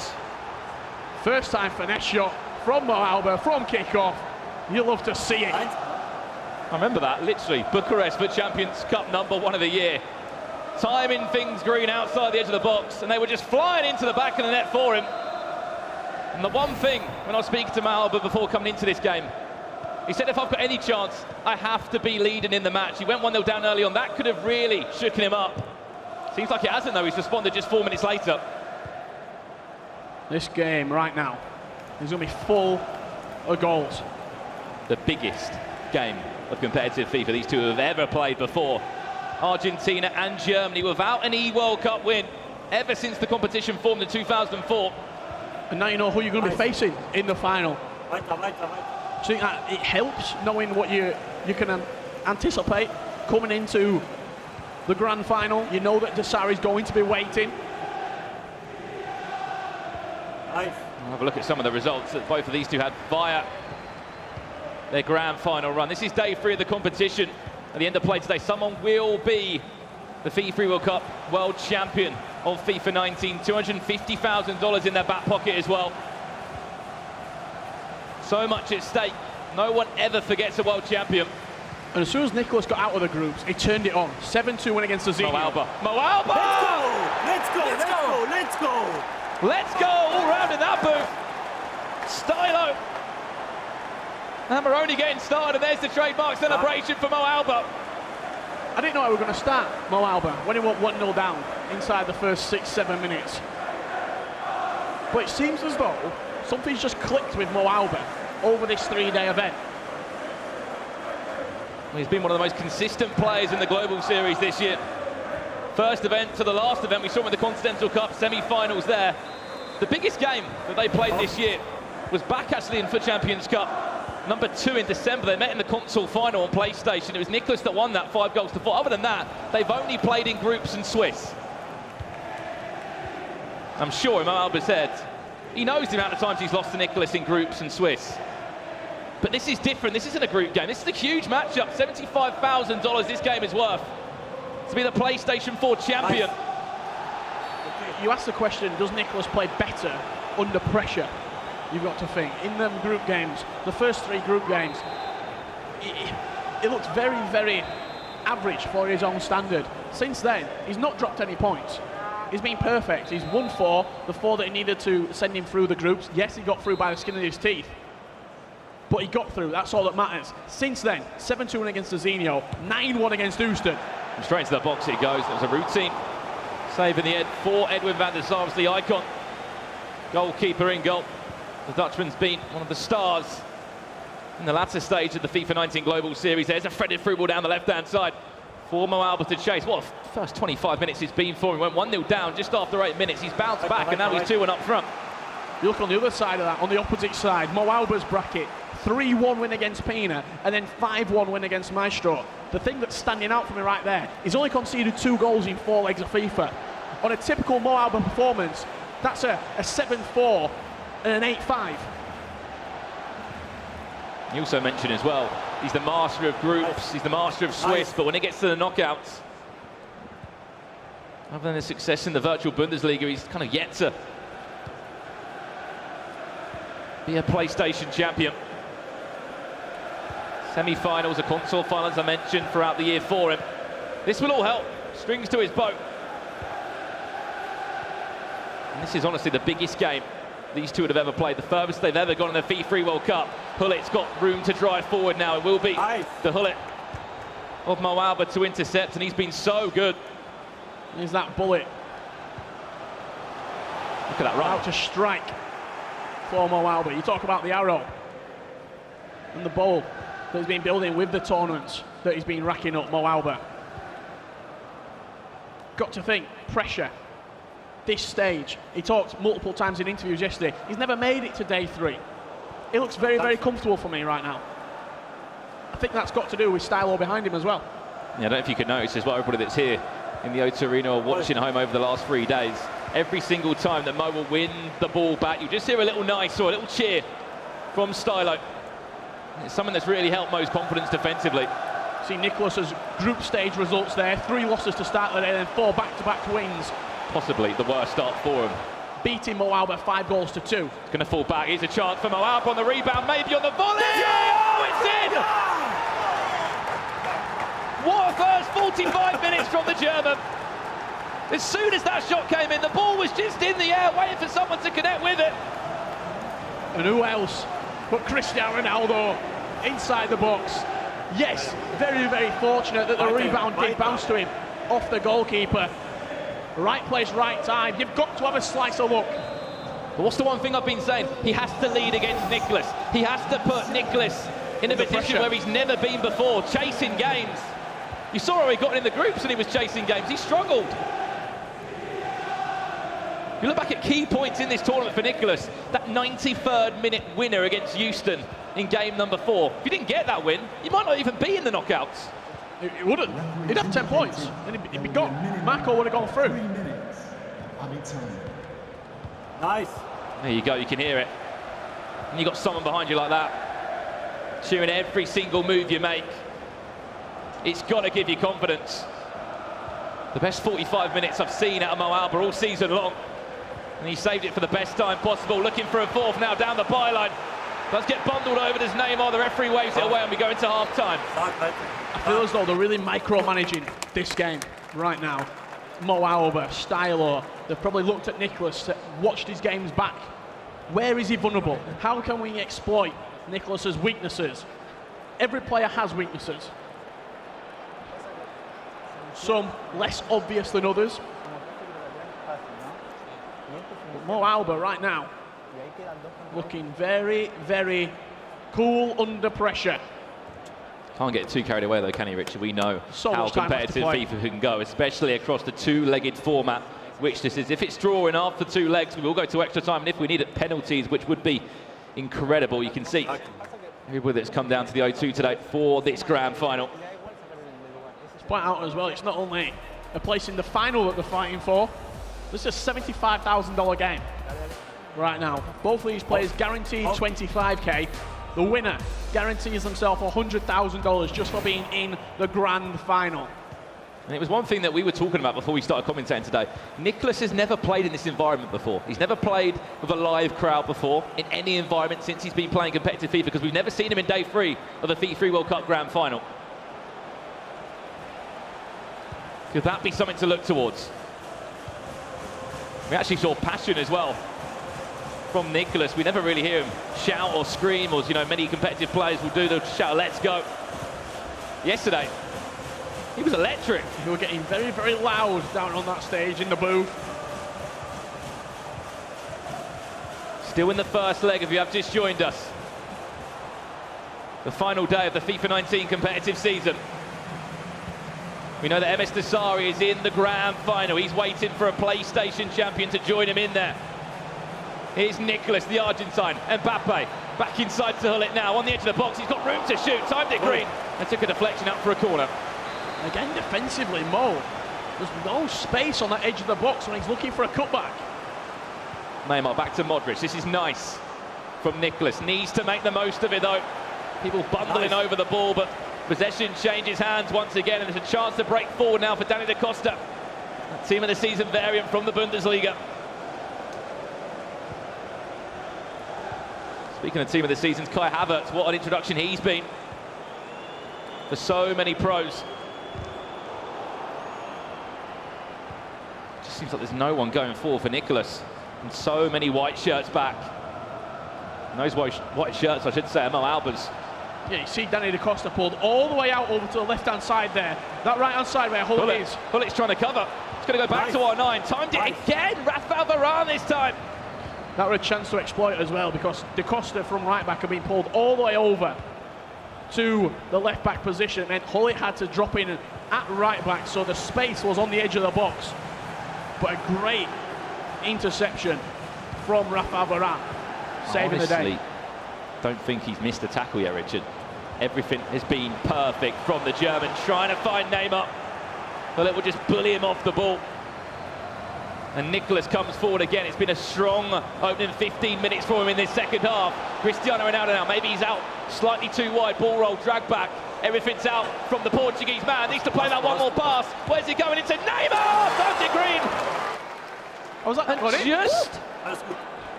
just wide, I want to say. It looked like he went into the back of the net. I think he's just gone wide, Richard Buckley. The goal hasn't gone down, so... Wow. He timed it green, edge of the box, Neymar, 5-star weak foot.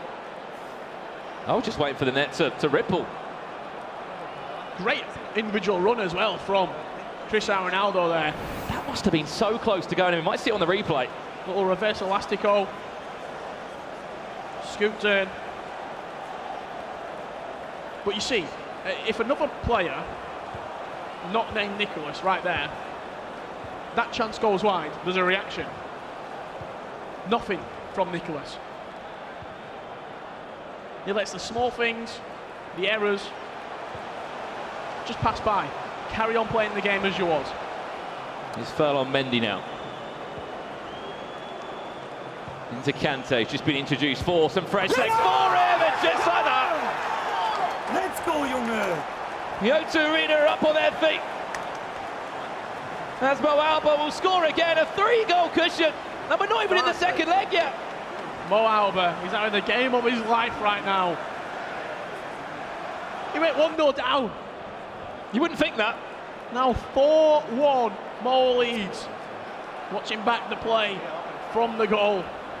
Near post, timed green, low driven from Mo.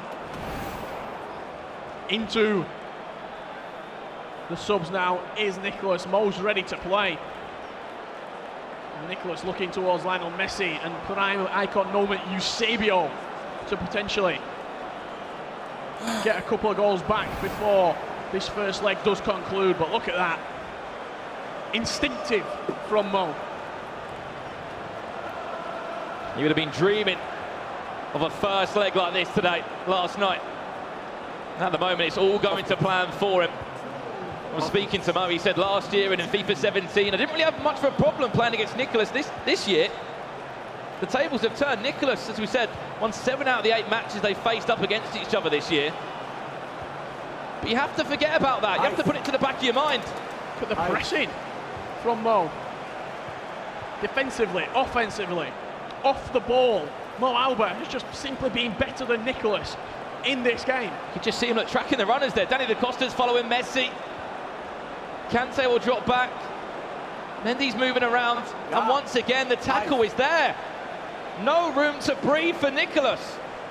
Mo Alba wants a 5th. He's going to try and get a 5th now. Messi only just introduced. Tries to find Neymar. Will he get onto Neymar? Just slightly too heavy in the end and falls back to Van der Sar. And that through ball right there, exactly what Mike were breaking down yesterday on the ball. He's getting away in such a bad area You can just see those small mistakes that Nicholas is making. You can tell he's feeling the pressure. Mbappe tried to coquette his way along the byline. You'd have to say he needs a goal. Does Nicholas to take into this second leg? Could this be his chance? He's got Eusebio making a run in front of him. Mbappe, there's Messi now. Eusebio's in the box. And back inside, and it was red. Still in possession is Nicholas. Ronaldo turns back. Someone's there to block it. Falls back to Alba's Van der Sar. And he can just calm down once again. Everything on the pitch right now. For the 80 minutes that we've watched, apart from conceding that 1 goal, Mo Alba has had the run of the green. Surely not again. Surely not again. 5 goals in 1 leg. You often say about players, Richard, that play their finals before they even get to certain stages in the competition. It feels like he needed that rocky road yesterday in his last 3 group games. Not happy with that. Keeping away possession, really silly, in fact. In quite a good area as well for Nicholas. If you can throw in one of the things that everyone struggles with this year. Get one more chance will Nicholas in this game. Has to take it. It's red again. You wouldn't think we're watching a console final at the moment with Nicholas in it. He's just crowding the box so well, Mo. You can see the white shirts there. He's reading the passing lane so effectively. Here's that chance. Eusebio didn't even time it. Not time green. No danger for Van der Sar.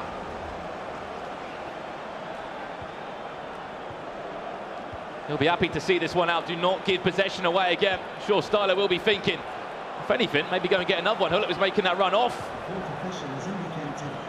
His man, added time at 2 minutes left. Nice. Another pass. Wasted from Nicholas. Really, this is not a Nicholas-esque performance.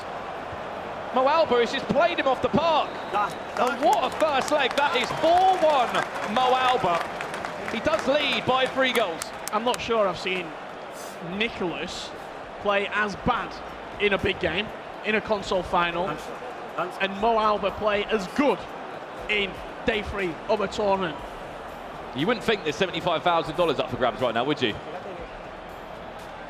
You really wouldn't indeed. We still have a second leg to come up very shortly indeed, but before we do so, I'm going to throw it over to Adam, Spencer and Mike LaBelle.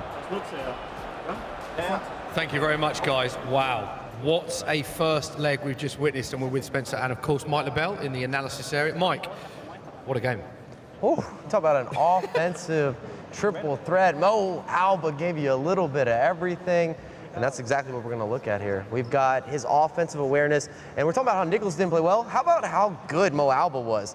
And that's what we're going to showcase here. He switches the pitch in order to create some additional space, and once he gets the ball back to the middle of the pitch, he starts to open up these lanes. And I want to talk about R9 filling space, because at this point when he's making this pass, he knows this is going to be his goal scorer, and he's going to set a bit of a three-piece, a bunch of first-time passing that ends in a first-time shot, and just tells you that he's really seeing the game a little bit quicker than Nicholas. And Nicholas is known for his defensive structure, his defensive awareness, and being able to shut down people. Well, he's not shutting down Mo Alba. You see 1, 2, 3, and you're going to get that finish across the body. Can't do anything about it. It is beautiful.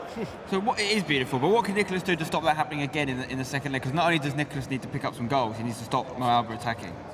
Nicholas has to do a better job of his pressure play, his double teams, his micromanaging, something we normally compliment him on, and it's going to allow him to create easier chances on the offensive end. We always talk about Nicholas being able to transition amazing defense or pressure-based defense into easy offense. We mentioned how Nicholas is not a player you want to go down to.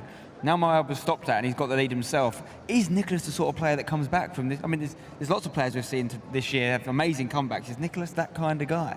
We've seen Nicholas face adversity, in fact, in this tournament, losing his first 3 games and battling back. He has that in his system. And something that, if we're playing devil's advocate here, that does worry me a little bit, Mo Alba's not known as a player that can stop attacking. He's not known to be able to swing it side to side to kill off games. He always goes for more goals at all times. Do you think his best strategy is just to keep attacking now? Go for more goals? If I'm Mo Alba, I'm not changing anything until halftime. Okay. You're not changing anything at all. You looked amazing in the first leg. Nicholas was not able to deal with what you were able to produce on the offensive end. If he scores 1 more goal, you've got to think that's it. So go for that 1 more goal, and then if you make it to halftime, you're still up 2, maybe even 3 goal spread, then maybe you start to go swing it side to side a little bit, slow down the game, hold the ball, do what you got to do, get the job done.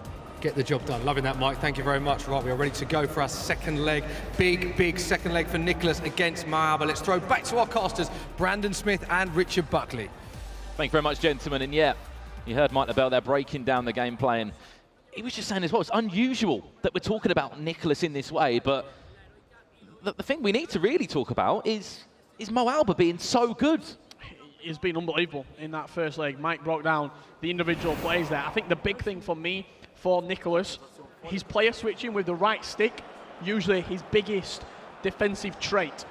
Really quick player switching, really quick pressure in the ball. That just didn't really seem to be clicking for him. On that clip that just got broken down there, it was like 4 different players. He didn't know which player he wanted to switch onto. If you're doing that against somebody with the attacking prowess that Mo Alba possesses, he will just simply cut you open time and time again. Hence, is leading 4-1 after that first leg. Well, here we go then, second leg of our PlayStation semi-final. Of course, the console final on paper.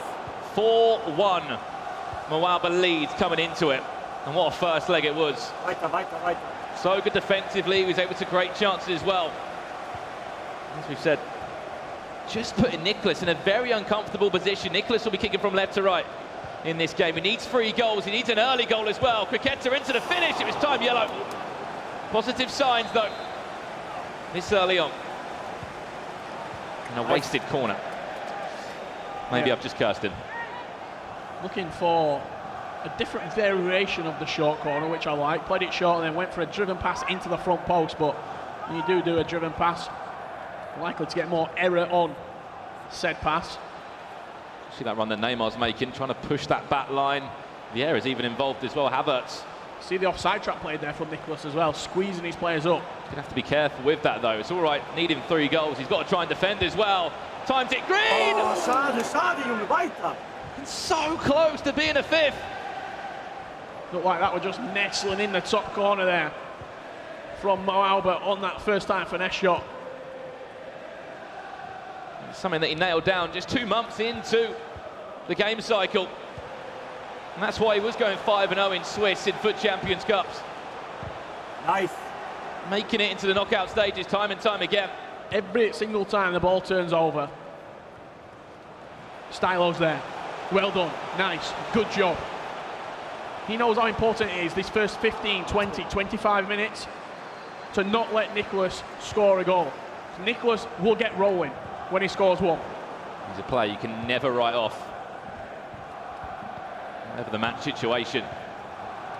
Moalba can get himself a goal. We're 4 goals up in this game. Could this be his chance? Saved onto the rebound. Van Dijk, right place, right time. And straight down the other end, the ball goes Mbappe, making the run. R9 could try and find him. It's going to go to Cristiano Ronaldo. Is he going to be able to finish from there? Yes, he is. And you can see how disappointed Moalba is on it as well. He knows that that chance at the other end could have killed off the game. One counter-attack later, it's a 2-goal game with so much FIFA left to play. Moalba knows that defensively he's not the best player. Nicholas will start throwing more bodies forward. More attacks will come. Really clinical near post as well from Nicholas. It's one of those, isn't it? If you get in the right area with the right player, 9 times out of 10 we're looking at R9s, we're looking at Cristiano Ronaldo's. If you can time it green, get it on target. There was just no nonsense about that strike right there. It got down the line with CR7, near post, time green, no Cricketta, no cut inside. Oh no. Let's go. Nearly. Found another one straight away. Mistake from Moalba. Let's ball back to him. Panic over. As that goal went in, I'm sure Nicholas is thinking only 2 more goals now. Got 70 minutes to find them as well. So much time. Moalba must reply, must go back in front. We're talking about Nicholas. Can he come back from adversity? The man was 0-3 in groups. Is that the biggest challenge of any of the players here to get to this point at the tournament? It's been labelled online as potentially one of the best comebacks in FIFA esports history. If he can go and win the eWorld Cup. Ronaldo now, Cricketta, Elasticos, back to back. Fortunately, no way through though. He's getting in though, isn't he? He's getting into the opportunities, he's getting into the spaces. Is Nicholas.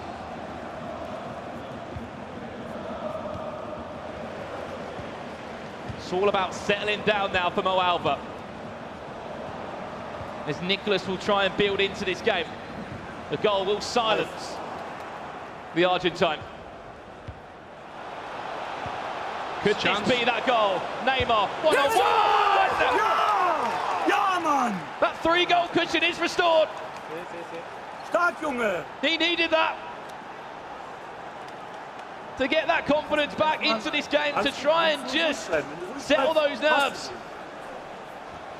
Now Moalba back in pole position. You would have said, even though that it will lead you by 2 goals, the game was slowly turning. It was slowly starting to sway towards Nicholas. But right now, Moalba back in the driver's seat. Third of this game completed. He's got 60 minutes before he faces a grand final. All he has to do is hold this lead. As we said coming into today, Richard, we've never seen a German or an Argentina World Cup winner, FIFA World Cup winner, since the competition started in 2004. We always speak about the Germans. They're always at competitive FIFA events, filling up more than a quarter of most of the spots.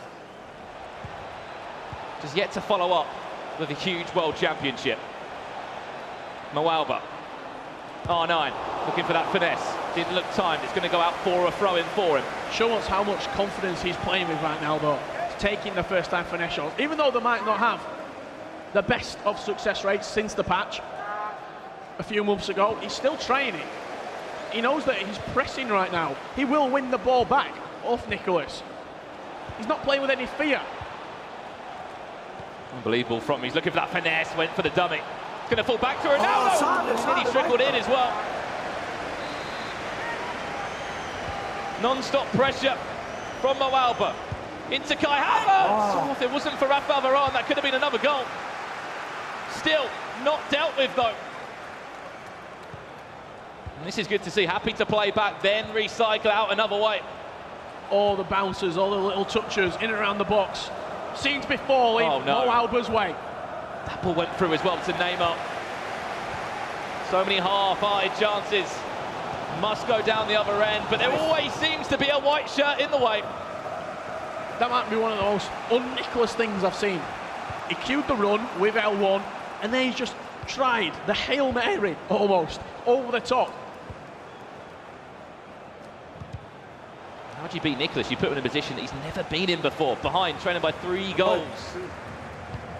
He doesn't know how to play. He's going to, of course, rush chances. Added time of 2 minutes. Could this be potentially game over? It's dealt with. We even get time for one more chance. That should do us for half-time. Moalba over the moon. Celebrating that. It's 45 minutes, Richard, away from a cross-console grand eWorld Cup final. And taking on MS Desari in that game as well. Nicholas needs the biggest 45 minutes, the biggest 6 minutes of FIFA in his esports career. Trailing 3 goals against a prime Moalba right now. Sometimes doesn't have it in his locker. An eWorld Cup, a big tournament, it really does bring out the best in so many players. We saw it just a few weeks back with Nicholas in Berlin. Did not lose a game, went 4-0 in Swiss, went through the knockouts. He believes that he can turn this around, Nicholas. There was something about that fist bump there. It seemed like he was invigorated. Down. Yeah. Seems like he still believes. And I'm sure there's a lot of people out there that still believe so as well. You think 6 minutes of real life time away from not just getting into a final, 75,000 more in your pocket. There's a chance. Nice. Once again. I'm running out of adjectives to talk about Moalba when he defends. He's so good.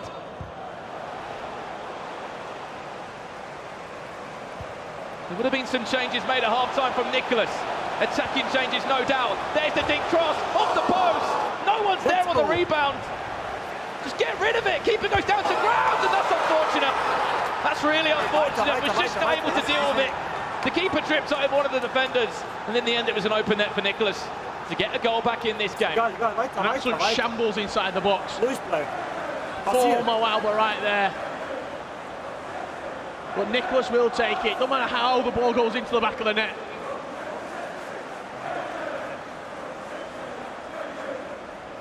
It's not the goal he would have wanted to concede, that's for sure. Perfect start to this second half, though, for Nicholas. Trailing by 2 goals now on the aggregate scoreline. 5-3 down.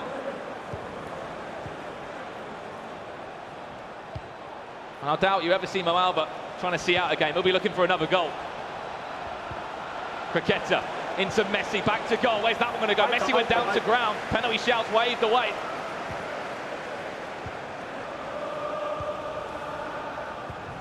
I always say, has he got ice in his veins, Nicholas? They call him the Iceman. Nice. Can he bounce back? Whatever he's done at half-time, we didn't actually get to see the changes, but they look a lot more attacking. It looks like he might be playing with Mo Alba, surely! Oh, has he missed it? Weiter. Is something in the air right now. That going wide. The goal that Nicholas scored. 30 minutes. 2 goals needed for Nicholas. Not sure how that's gone wide. It's one of them you expect it to go, and you don't even think about timing it. You just want to... Just press circle. You just hit circle, you expect it to fly into the back of the net. You are right, though. Those small things that maybe are going against Mo Alba will start to play on his mind. And if Nicholas can get a goal back in the next 10 minutes before the 70th minute, this is going to be an incredible last 20 minutes of this semi-final. Again, Mo Alba, is the pressure getting to him, giving the ball away? Expect to see another pause as well in the next few minutes, I'm sure. Because it will get to a stage where Nicholas will have to go all guns blazing free at the back. If he's not already. Neymar into R9. There's the ball inside. Varane read it well.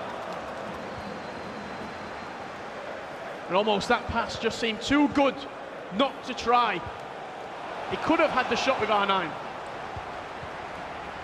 And Nicholas comes forward again. He'll be keeping an eye on that clock. I'm sure Mo Alba will just be praying for it to run down as quick as possible as well. 5-3, the German still leads. It'll be his first ever cross-console final in eWorld Cup for both of the players. There we go, we go into this pause now. 4-2-2 at the moment. We are looking at for Nicholas. You can see both players' perspectives. That tackle right there from Danny Da Costa. So big for him. He pulled him out all the way from right wing, right back, into sort of a CDM role.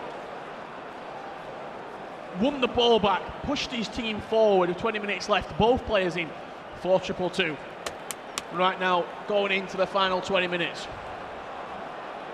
The biggest 20 minutes for both of these players. Hang on for Mo Alba. He'll be the PlayStation 4 champion of FIFA 19. One of the best players starting this year. Semi-finals in the Continental Cup, the console final, and just the second for Champions Cup of the year. Represented his nation in the Nations Cup. He's been everywhere. Can he hold on to this? As Germany watches on, praying that he can be that man to get into a cross-console final. And it's one of those, isn't it? Probably want anyone else in that position other than Kante. Even the team of the Kante, though, is good enough to finish that. Just wasn't time green. Went for the low driven, maybe could have opened up his body for a finesse. Just hold on to that ball, tries to find it inside to Neymar. Here's a chance to break now for Nicholas. Mbappe runs straight in to Van Dijk. Possession again just keeps on changing hands. So scrappy in the midfield. Both players just giving the ball away. One more goal would seal this for Mo Alba. Danny Da Costa, it goes all the way over, headed back by Pele of all people. Messi will try and just stride forward on the left-hand side. Possession in the midfield, Modric. Where's he going to go? Where's his option? All the way across to Messi. This needs to be a goal. Oh no! Timed it right. Wasn't even time green. That's fine if you're going to use Messi on his right foot and you're going to take a shot on his right foot, but it has to be green. And it's another chance wasted by the Argentine. 10 minutes left. Nice. Let's go. Mo Alba will be more than happy to just hold on to this ball. 8 minutes left. Just play the time game if you're Mo Alba. If you're a German FIFA fan, just see this game out, they'll be saying. It's in your hands to lose. What an awful touch that is. At the biggest moment, the ball ricocheting off Nicholas and turning possession over to Mo Alba. 5 minutes left. You think in Nicholas's mind, is there any hope left? The last 5 minutes of his competitive year. Looks like it will be a loss. The biggest stage of all in the FIFA 19 Global Series. He can score now, and he gets added time on his side. There might be a chance for him. Mbappe has to score! This could be an incredible final few minutes. 89 minutes on the clock. 1 goal game right now. Mo Alba has to hold on to the ball. Nicholas will be throwing everything in the kitchen sink at him to win this ball back. Only think back to yesterday when Megabit was in this exact position in the knockout game. Quarter-final it was against MS Dasari. Only 2 minutes. That's not going to be in Nicholas's favour. Just hold on to the ball, Mo Alba will be saying. 1 minute left. Has to win this in the air. Danny Da Costa. Hold on. With a $75,000 block. It's certainly not over yet. Nicholas, the ice. Surely not. Oh, what a save. Everyone on their feet here in London. Just win this header and you'll be in the cross-continental final. It's in it goes. Oh my God! I cannot believe my eyes. What a turnaround in the FIFA eWorld Cup final. So Alba doesn't know where to look. Nicholas has just scored 2 goals. 89. 93. He brought his keeper out. It was just too far away from him. And who else but to win a header inside the box than Luka Modric? Never write off the Argentine. Extra time in our PlayStation 4 semi-finals. Wherever you're watching from around the world, do not move a muscle. We've got 30 more minutes of extra time in front of us. Nicholas, we said it, FC. Rich. There was something about that second half. He looked confident. It was something about that fist bump. That fist bump at half-time, we just thought, he looks up for this. He looks really, really up for this. Mo Alba, he got so unlucky. He played it out wide. He won the header with Danny Da Costa. You thought that was game over.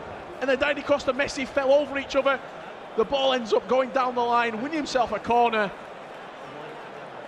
And Mo Alba concedes with the last play of the game. We're now going into extra time. 30 minutes. If we ain't got a winner after that, it's going to be a penalty shootout for a date with Dasari. Just saw there on the camera, Mo Alba's girlfriend. She travels around all the world with him when it comes to competitive FIFA. I remember seeing her back in FWC 2017. She's on camera now. You can imagine how nervous she must be feeling. It's been an incredible. I don't know how Megabit can laugh next to her. I know it's his birthday, so happy birthday, Megabit. He played so well. He played so well for 3 halves of the 4 there. In the biggest moment, who clutches up? Nicholas, the Iceman. He's got ice in his veins. Everybody's been talking about it. If he can go the full way, potentially the best comeback in a tournament we have seen. No better place to do it than the biggest stage of the whole season. He was 0-3 in groups. Everybody was asking questions, including me. What's going on? Something just doesn't seem right for him. People looked at his coach change. I know his brother's in next to him for this big final.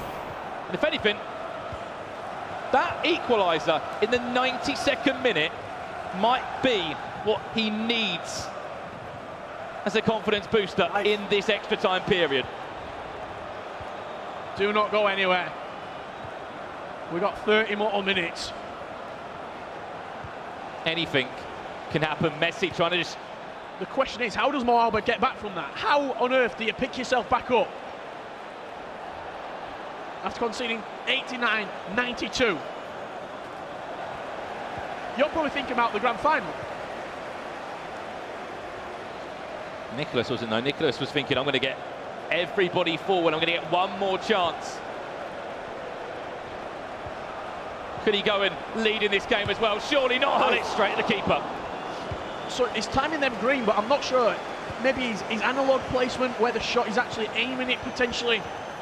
not taking the risk and putting it straight in the corner, because he had a few of them, and they've all gone down the goalkeeper's throat. It's going to fall back to Nicholas nearly.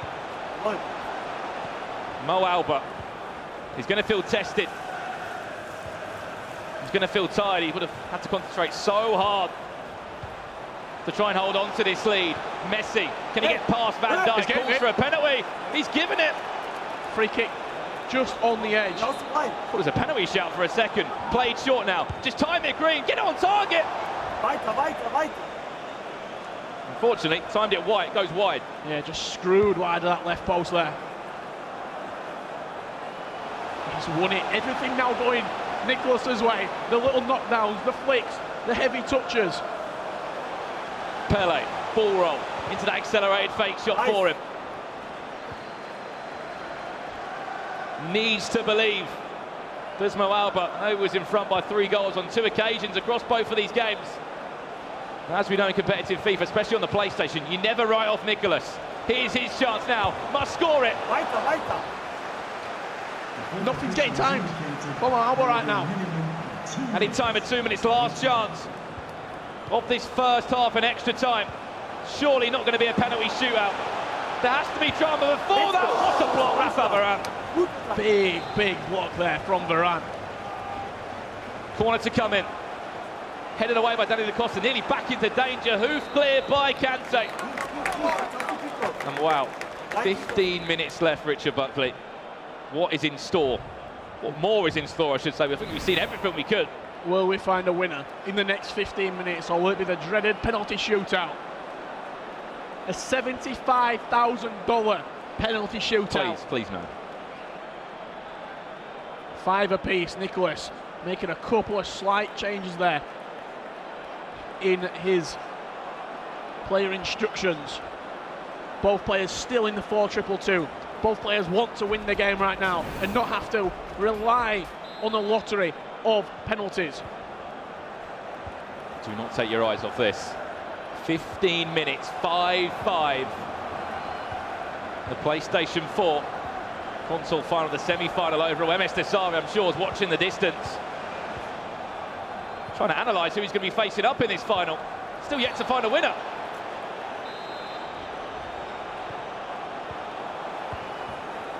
Mo Alba wins that free kick. Happy to play quickly from Kante, linking up with a fellow Frenchman in Ferland Mendy. Back to Hullet. You feel like if you can get a goal, you can maybe see this out. Where does he take that shot from? Where does he take that gamble from? And there's the confidence in Nicholas defending. Porto, though, win it straight back from Mo Alba. Varane's pulled out of position. Can he capitalise on that? He's trying to pull back inside now. Kante. It's good pressing from Modric. Side to Hullet. And Ramos. He has to be aggressive, does Nicholas, and it's working for him. What's that run of Mbappe, number 8 on your screen? In the Argentina strip. Just reading everything, isn't he? Both players are just rushing the chances, aren't they? Look at that run. This could be, if he can get around the right side of Danny Da Costa, unfortunately he can't, and that's the pressure.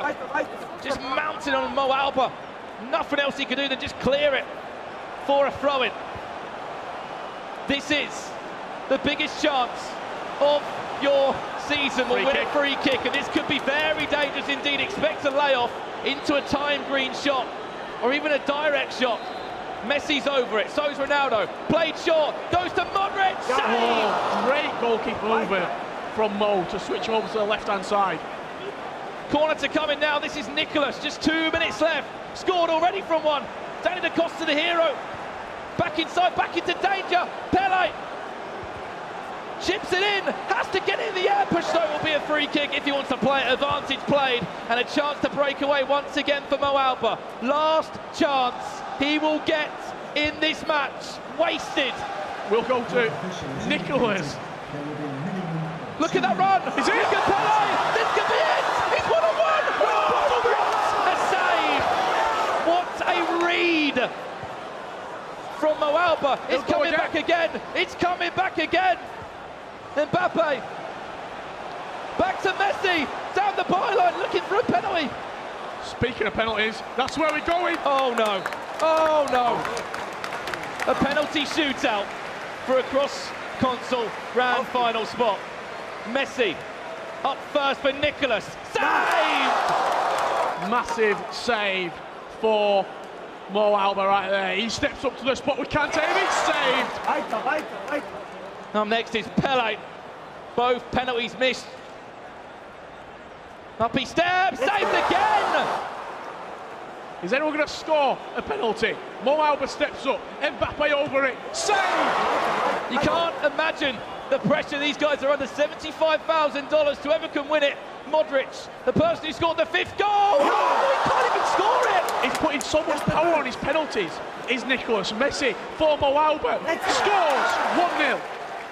And he does lead 1-0, 4th penalty now. Needs to score. Cristiano Ronaldo for Nicholas. Easy as you like. If he scores this, advantage still with Mo Alba. We're tied at 1 apiece.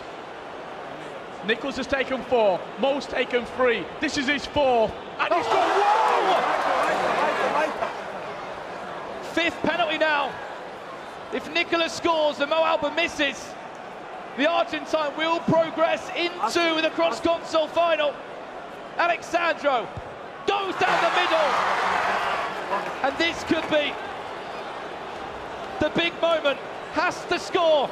Does Mo Alba for a chance to play against the Mr. Sari? Neymar steps up, scores. And now we're in a sudden death situation. I like this from Nicholas. He's talking to his coach. What are you thinking? Left, right, middle?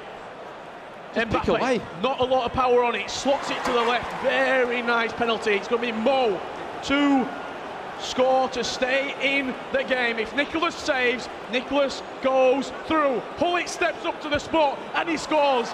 We continue. We continue once again. I'm not too sure in these chats, Nicholas and his brother. What's he saying to him? Obviously, we can't translate. We can't even hear. Hullet steps up, down the middle. It's saved from Mo Alba. Mo Alba scores. He will be in the cross-console final. Benjamin Mendy, Ferland Mendy, I should say, of all people, for the German. Stylo can't watch. Mendy steps up. It's in. Mo Alba will be in that cross-console final. The hope for Germany to win a FIFA eWorld Cup lives on. A penalty shootout. What a game there. Drama in a picture. Look at that. Is it tears? That might be the best game of FIFA esports that I've ever seen. Incredible stuff, and that will be the cross-console final now. Mo Alba against MS Dasari, coming soon from the O2 Arena in London. Amazing scenes. Wow, what a semi-final we saw there. It will be MS Dasari against Mo Alba in the grand final. Do not go anywhere. We will be back in half an hour for the final.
idea. Like 40, 50, 60. Probably the most interesting bit though, so like no one's seen it. Yeah.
Hello everyone, welcome back to the O2 Arena as we wait for our final, the FIFA 19 eWorld Cup Grand Final. We've got a little bit something special for you here. As you know, FIFA 20 is just around the corner. I'm delighted to be able to bring to you the FIFA 20 live gameplay premiere, the first gameplay we've seen, and how we're going to show you that is via the medium of a 2v2 matchup with these excellent chaps. We've got Matt HD Gamer, we've got Cal Freezy, we've got Mike LaBelle, we've got Katcher, we've got a great team, 2v2. You guys are going to be Real Madrid, I believe you guys are going to be Liverpool. Before we get into it, how excited are you all for FIFA 20?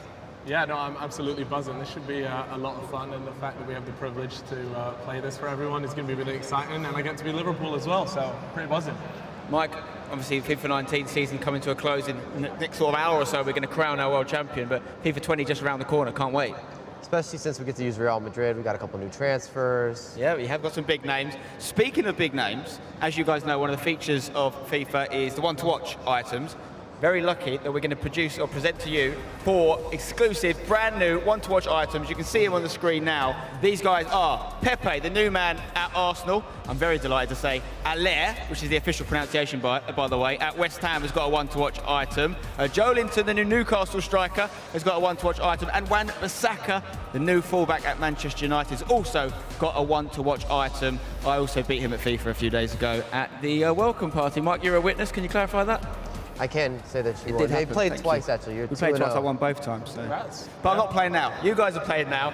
Before we get into the game, obviously there's loads of new features in FIFA 20. So just give you guys a recap. You may have seen this trailer online already, but there's so many new things coming to FIFA 20. Let's take a look, see what we can look forward to.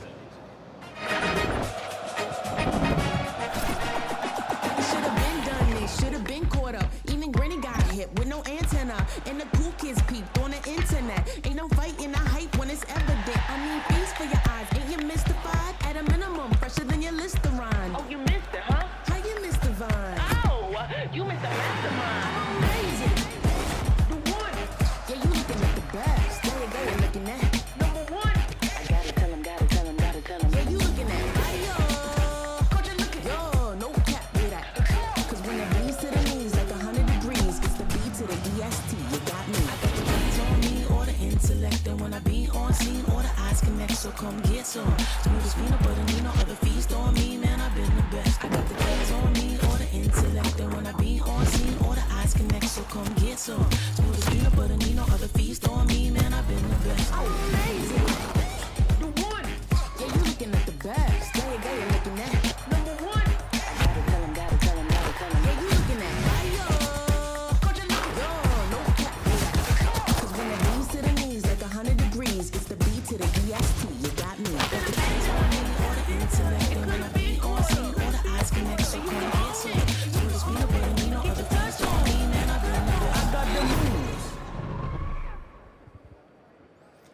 There you go, if you weren't already excited for FIFA 20. I'm sure you're going to be now, and we're actually going to see some of those new features in action in this 2v2 matchup. So guys, you can get underway here. Matt HD Gamer and Cal Freezy, Liverpool. Mike LaBelle and Kachu are Real Madrid. It's a rematch of the Champions League from not last season, the season before. Some new faces in there, of course. I'm going to talk you through the action. And yeah, there's so many new features we saw there in that trailer to run you through. Things like set piece refresh, the way you're going to shoot from free kicks and corner and penalties is completely different now. Different versions of dribbling, controlled tackling, composed finishing. Can we see some composed finishing from these boys? That is the question. Dynamic one-on-ones. Yeah, you got the composed finishing on lock, even though you've never played before. No, sorry, yeah, don't worry about me. Origi up top as well, interesting choice. Started all the boys. Easy. There we go. Liverpool doing the gegenpressing right now. Yeah, all right, I'm going to whip it in, Mo Salah. Divock. Yeah, puts it in the box. Divock. Oh. One more. This is the first ever gameplay of FIFA 20, guys. Yep. Very privileged to bring it to you here from the O2 Arena. I got him. If he goes, I've got him. It's a wrap. It's a wrap. Get him. Eden Hazard, the new boy on campus at the Bernabeu. Wait for Benzema. it. Oh! Better in the control. Movement of the ball looks a little bit different to what we used to there. The way the ball went towards the keeper. Saves there. Corner for Real Madrid. Yes. Here we go. We got that. 1-2. Wait. You seen it? Yeah. There's a ball there. I've seen it. Mo Salah's out on the left wing. He's got Origi in the box. He's looking for him. Origi! I just want an Origi goal. Origi scored some massive goals for Liverpool last season on their path to the Champions League victory. Yep. Benzema picked over Jovic for Real Madrid. Interesting. A new signing, of course. Here is the Frenchman. Oh, I like it. Here we go. I don't know which one's Mike. Are you purple or yellow, Mike? I'm yellow. Okay, Catcher's got some moves. Yeah, a little some. Uh-oh. Trying to unleash that pace in behind for Liverpool. Ah, sorry, I think you might be off. No, yeah, flags up. Oh. So you blue, are you, Matt? Are you blue? Yeah. Freezy's red. Okay. Red. Controlled tackling, let's talk about that. You can take back possession with active touch tackling and new animations that reward you for well-timed defensive play.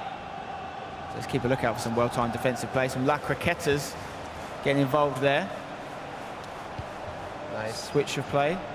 Real Madrid. Gareth Bale gets picked. Come on, Matt. Keep your head in the game. Still Bale. Luka Modric. Come on. Can't get past. One more pass. Van Dijk. Yep, go. Yeah, yes. No, we're good. How's it feeling, lads? Is it feeling different to what you used to?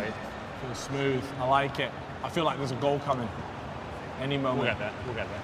Okay. Oh. Yes. Got it? Fabinho for Liverpool getting back, helping out. Trent Alexander-Arnold, what a season he had for Liverpool. Okay.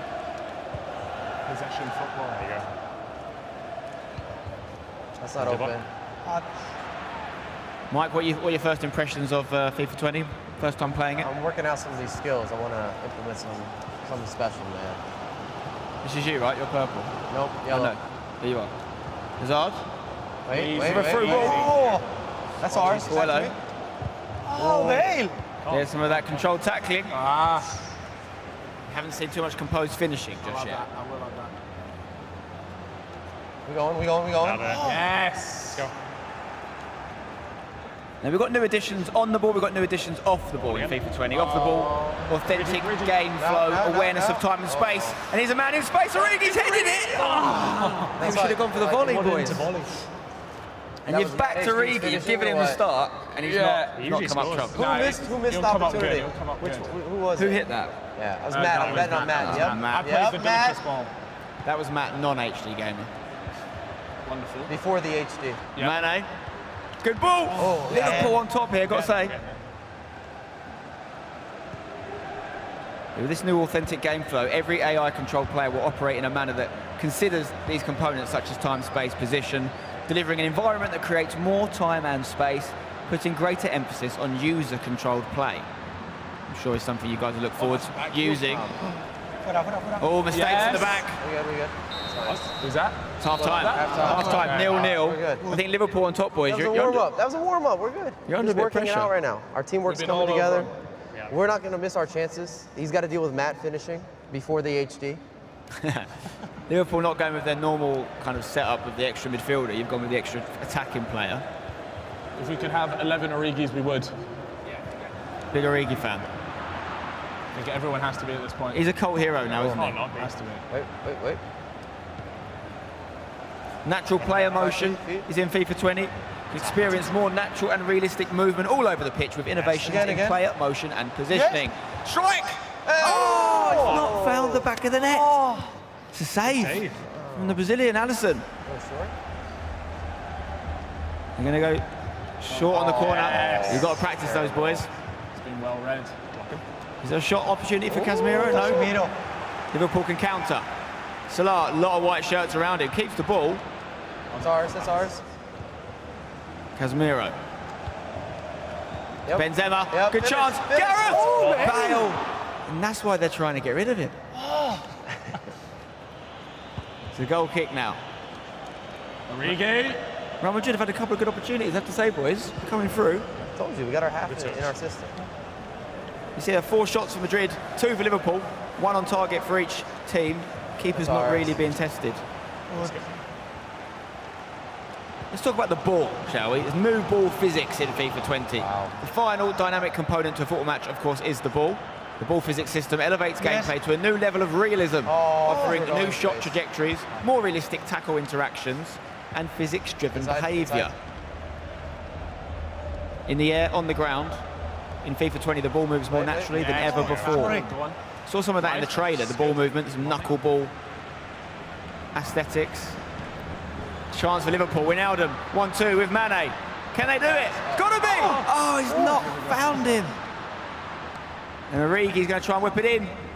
That was it. That was it. Will we see a goal?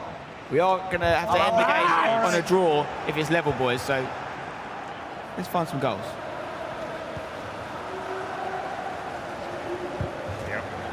Good challenge. Here we go. Oh, mistake. He's offside. Got to be off, surely, Beth. He's off. Nearly. He's off. That looks very good there on Origi. Very realistic. Okay, Real Madrid on the ball again.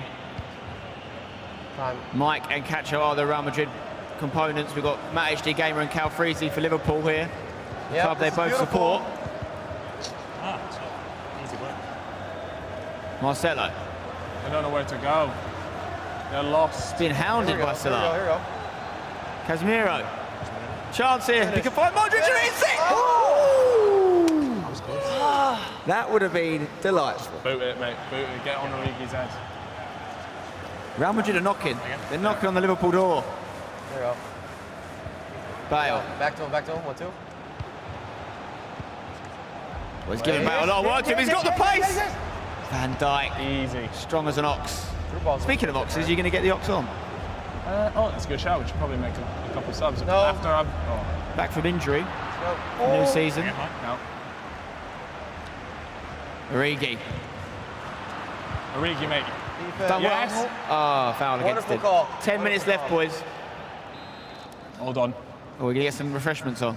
Yeah, it's serious now. Who are we looking at? What we got? Shaqiri? To be honest, mate. Why don't you stick Salah up top? We've given it Origi. Yeah, He's had a Origi's- chance. He's had a chance. Or Bini. All right, do you know what? Is that the alarm for Ox Full time? time. And Ox time, yeah. Keita's coming on. Do you know what? We need to go attacking. We're going to stick him in the middle. I think you've got to get Salah up top. You've got to get the pace unleashed, haven't you? Or man, Jovit we could bring Shaqiri on. You could put the Ox out wide. What have you done? What have you changed? We brought on, we've got Asensio on, Isco, Jovic. Okay, 3 attacking substitutions We're for Real going for the Madrid. goal here, and a formation switch. We were in a 4-3-3, now we're going 4-2-3-1. Okay, interesting. Like that. Firmino off. Yeah. Wow. All right. I'm surprised you put Keita then, the Ox there What in happened the to hole. Origi there? He took him out, didn't he? I love Keita. He's gonna come with the goods. Look at this. Gini Wijnaldum. Should he not? Origi. That's ours. And we go. Couple minutes left. Go. Real Madrid coming forward. Toni Kroos. Liverpool Yeah, now this is doing well to get the ball back. Firmino. Yeah, go, Seth. Substitutions pending. It's fine, Origi. Could he bow out with a goal? No. Yeah. Still going for Liverpool. Salah. Origi. Yes. Oh, keeper's caught that very easily. Yep. Are we going to get these subs done? The ball hasn't left the pitch. Boot it out for us. I'm taking it out. Hey, what's the subs? I like that. We've got to do it. Here they come then. Both teams doing triple substitutions here in the first ever live gameplay FIFA 20. Again. Eden Hazard, can he do a moment of magic from the little Belgian in injury time? Not like this. Eden, it's a corner. We saw Nicholas did in his corner in the last kick of the game. Not like this. To get back in that match with Aubameyang. Oh! It was Van Dijk. All right, this is our chance. Go! Oh! Final whistle. It's a draw. We have to end it there, guys. It is a draw. Reflections on your first FIFA 20 experience, Matt Ashley Gamer? It was slower paced, but I think you had more control that way. It was good fun though. I want to hopefully get to play more. Quick one for you, Cal. Yeah, no, I thought it was brilliant. I mean, slightly inaccurate that Origi hasn't got a hat trick, but I'm willing to let that slide. Can't happen every time. Yeah, it was really good. Mike? Pace of the game feels a little bit different. Kacha, did you enjoy that? No. Yeah, you enjoyed it. Okay, guys, don't forget, if you still, we've got more news coming up this week about Volta, another new game mode. Prime Ultimate Edition of FIFA. Pre-order still available until tomorrow, because if you get it done by tomorrow, you get an exclusive one-to-watch player with your game. FIFA 20 is available from September 19th via EA Access.